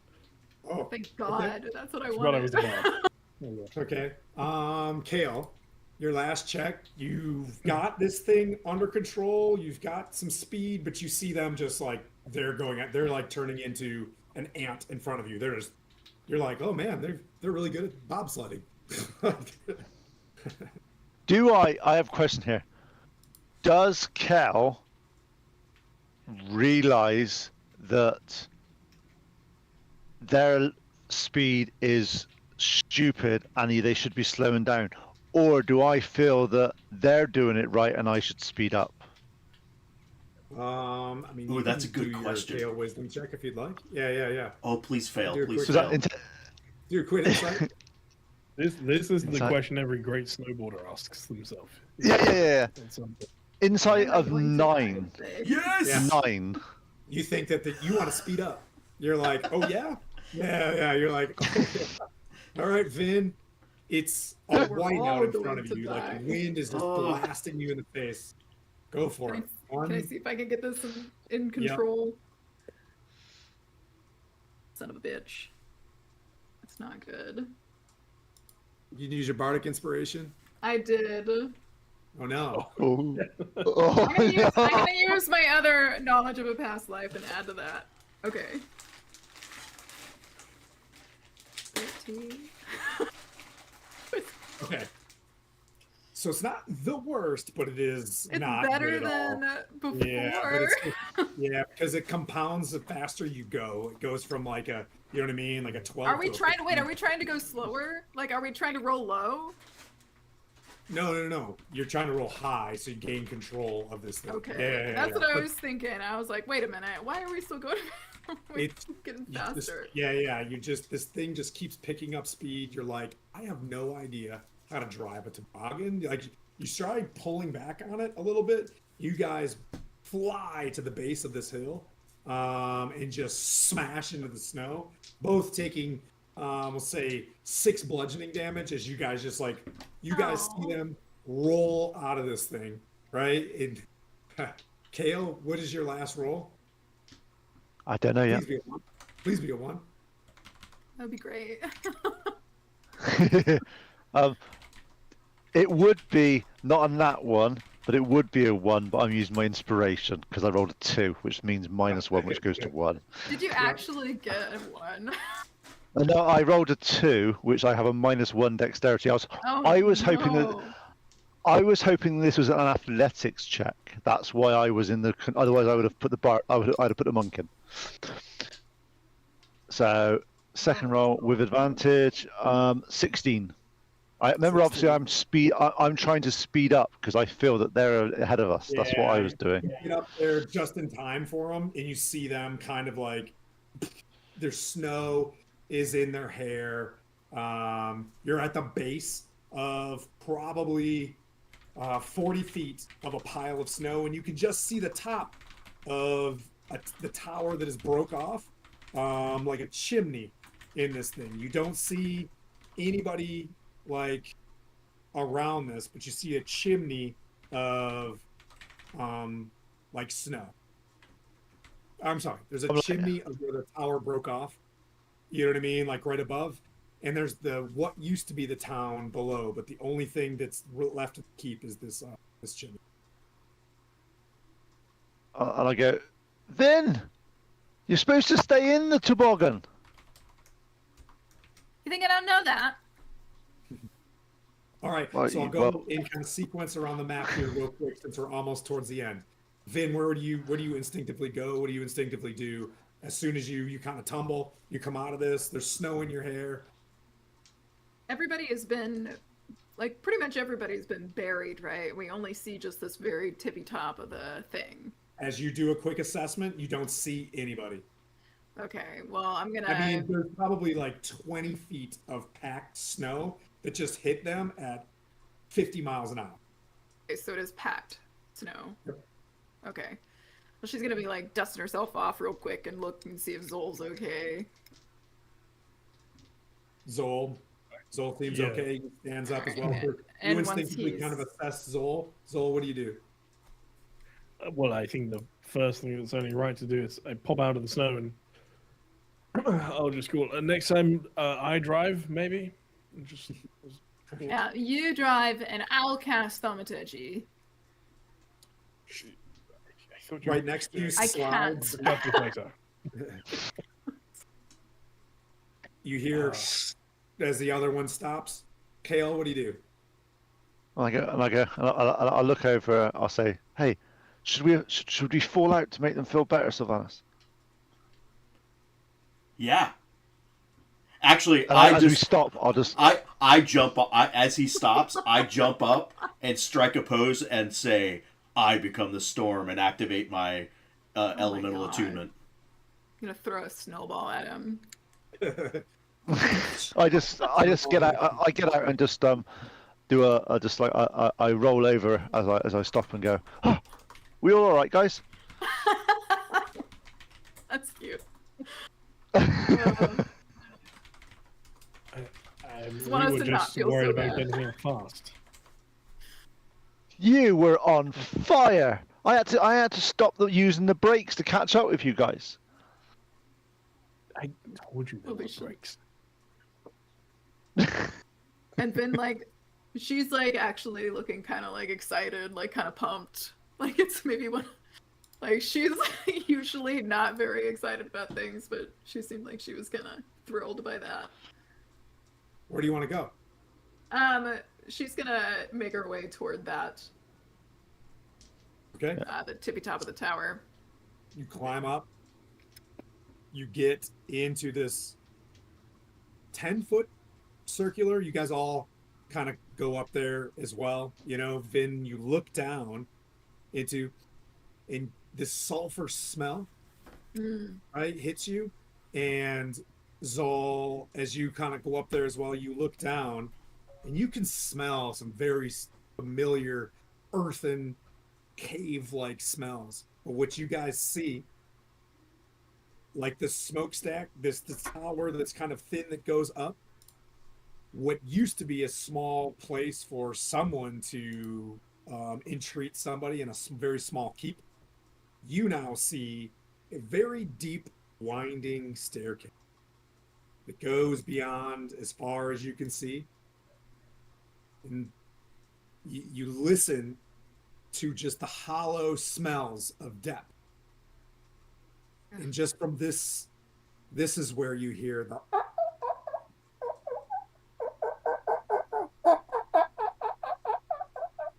just echoing from deep beneath this tube. A very fearsome sound, very, very deep and large. It's not a small cackle. It is below you. There's no light. Completely dark. Smell of death and blood. Blood. And that's where we'll pick up next time, if you so choose. A classic dungeon crawl begins. Oh Did boy. we turn it into a dungeon with the snow, or was it always a dungeon? No, There was a tower. Above table, below this thing, right, is a lair, right? Above this thing was the mob. So you guys had a very good job of knocking out the mob, right? So I got to reward that. What mostly would happen in a Thayan taxation place is a pack of gnolls. There were several gnolls in and around this. I'll say a large percentage of them were just wiped out in a pack. There were other denizens on the top of this thing that would have been, you know what I mean, a pain in the ass. So we'll theater the mind, the top of the mound next time.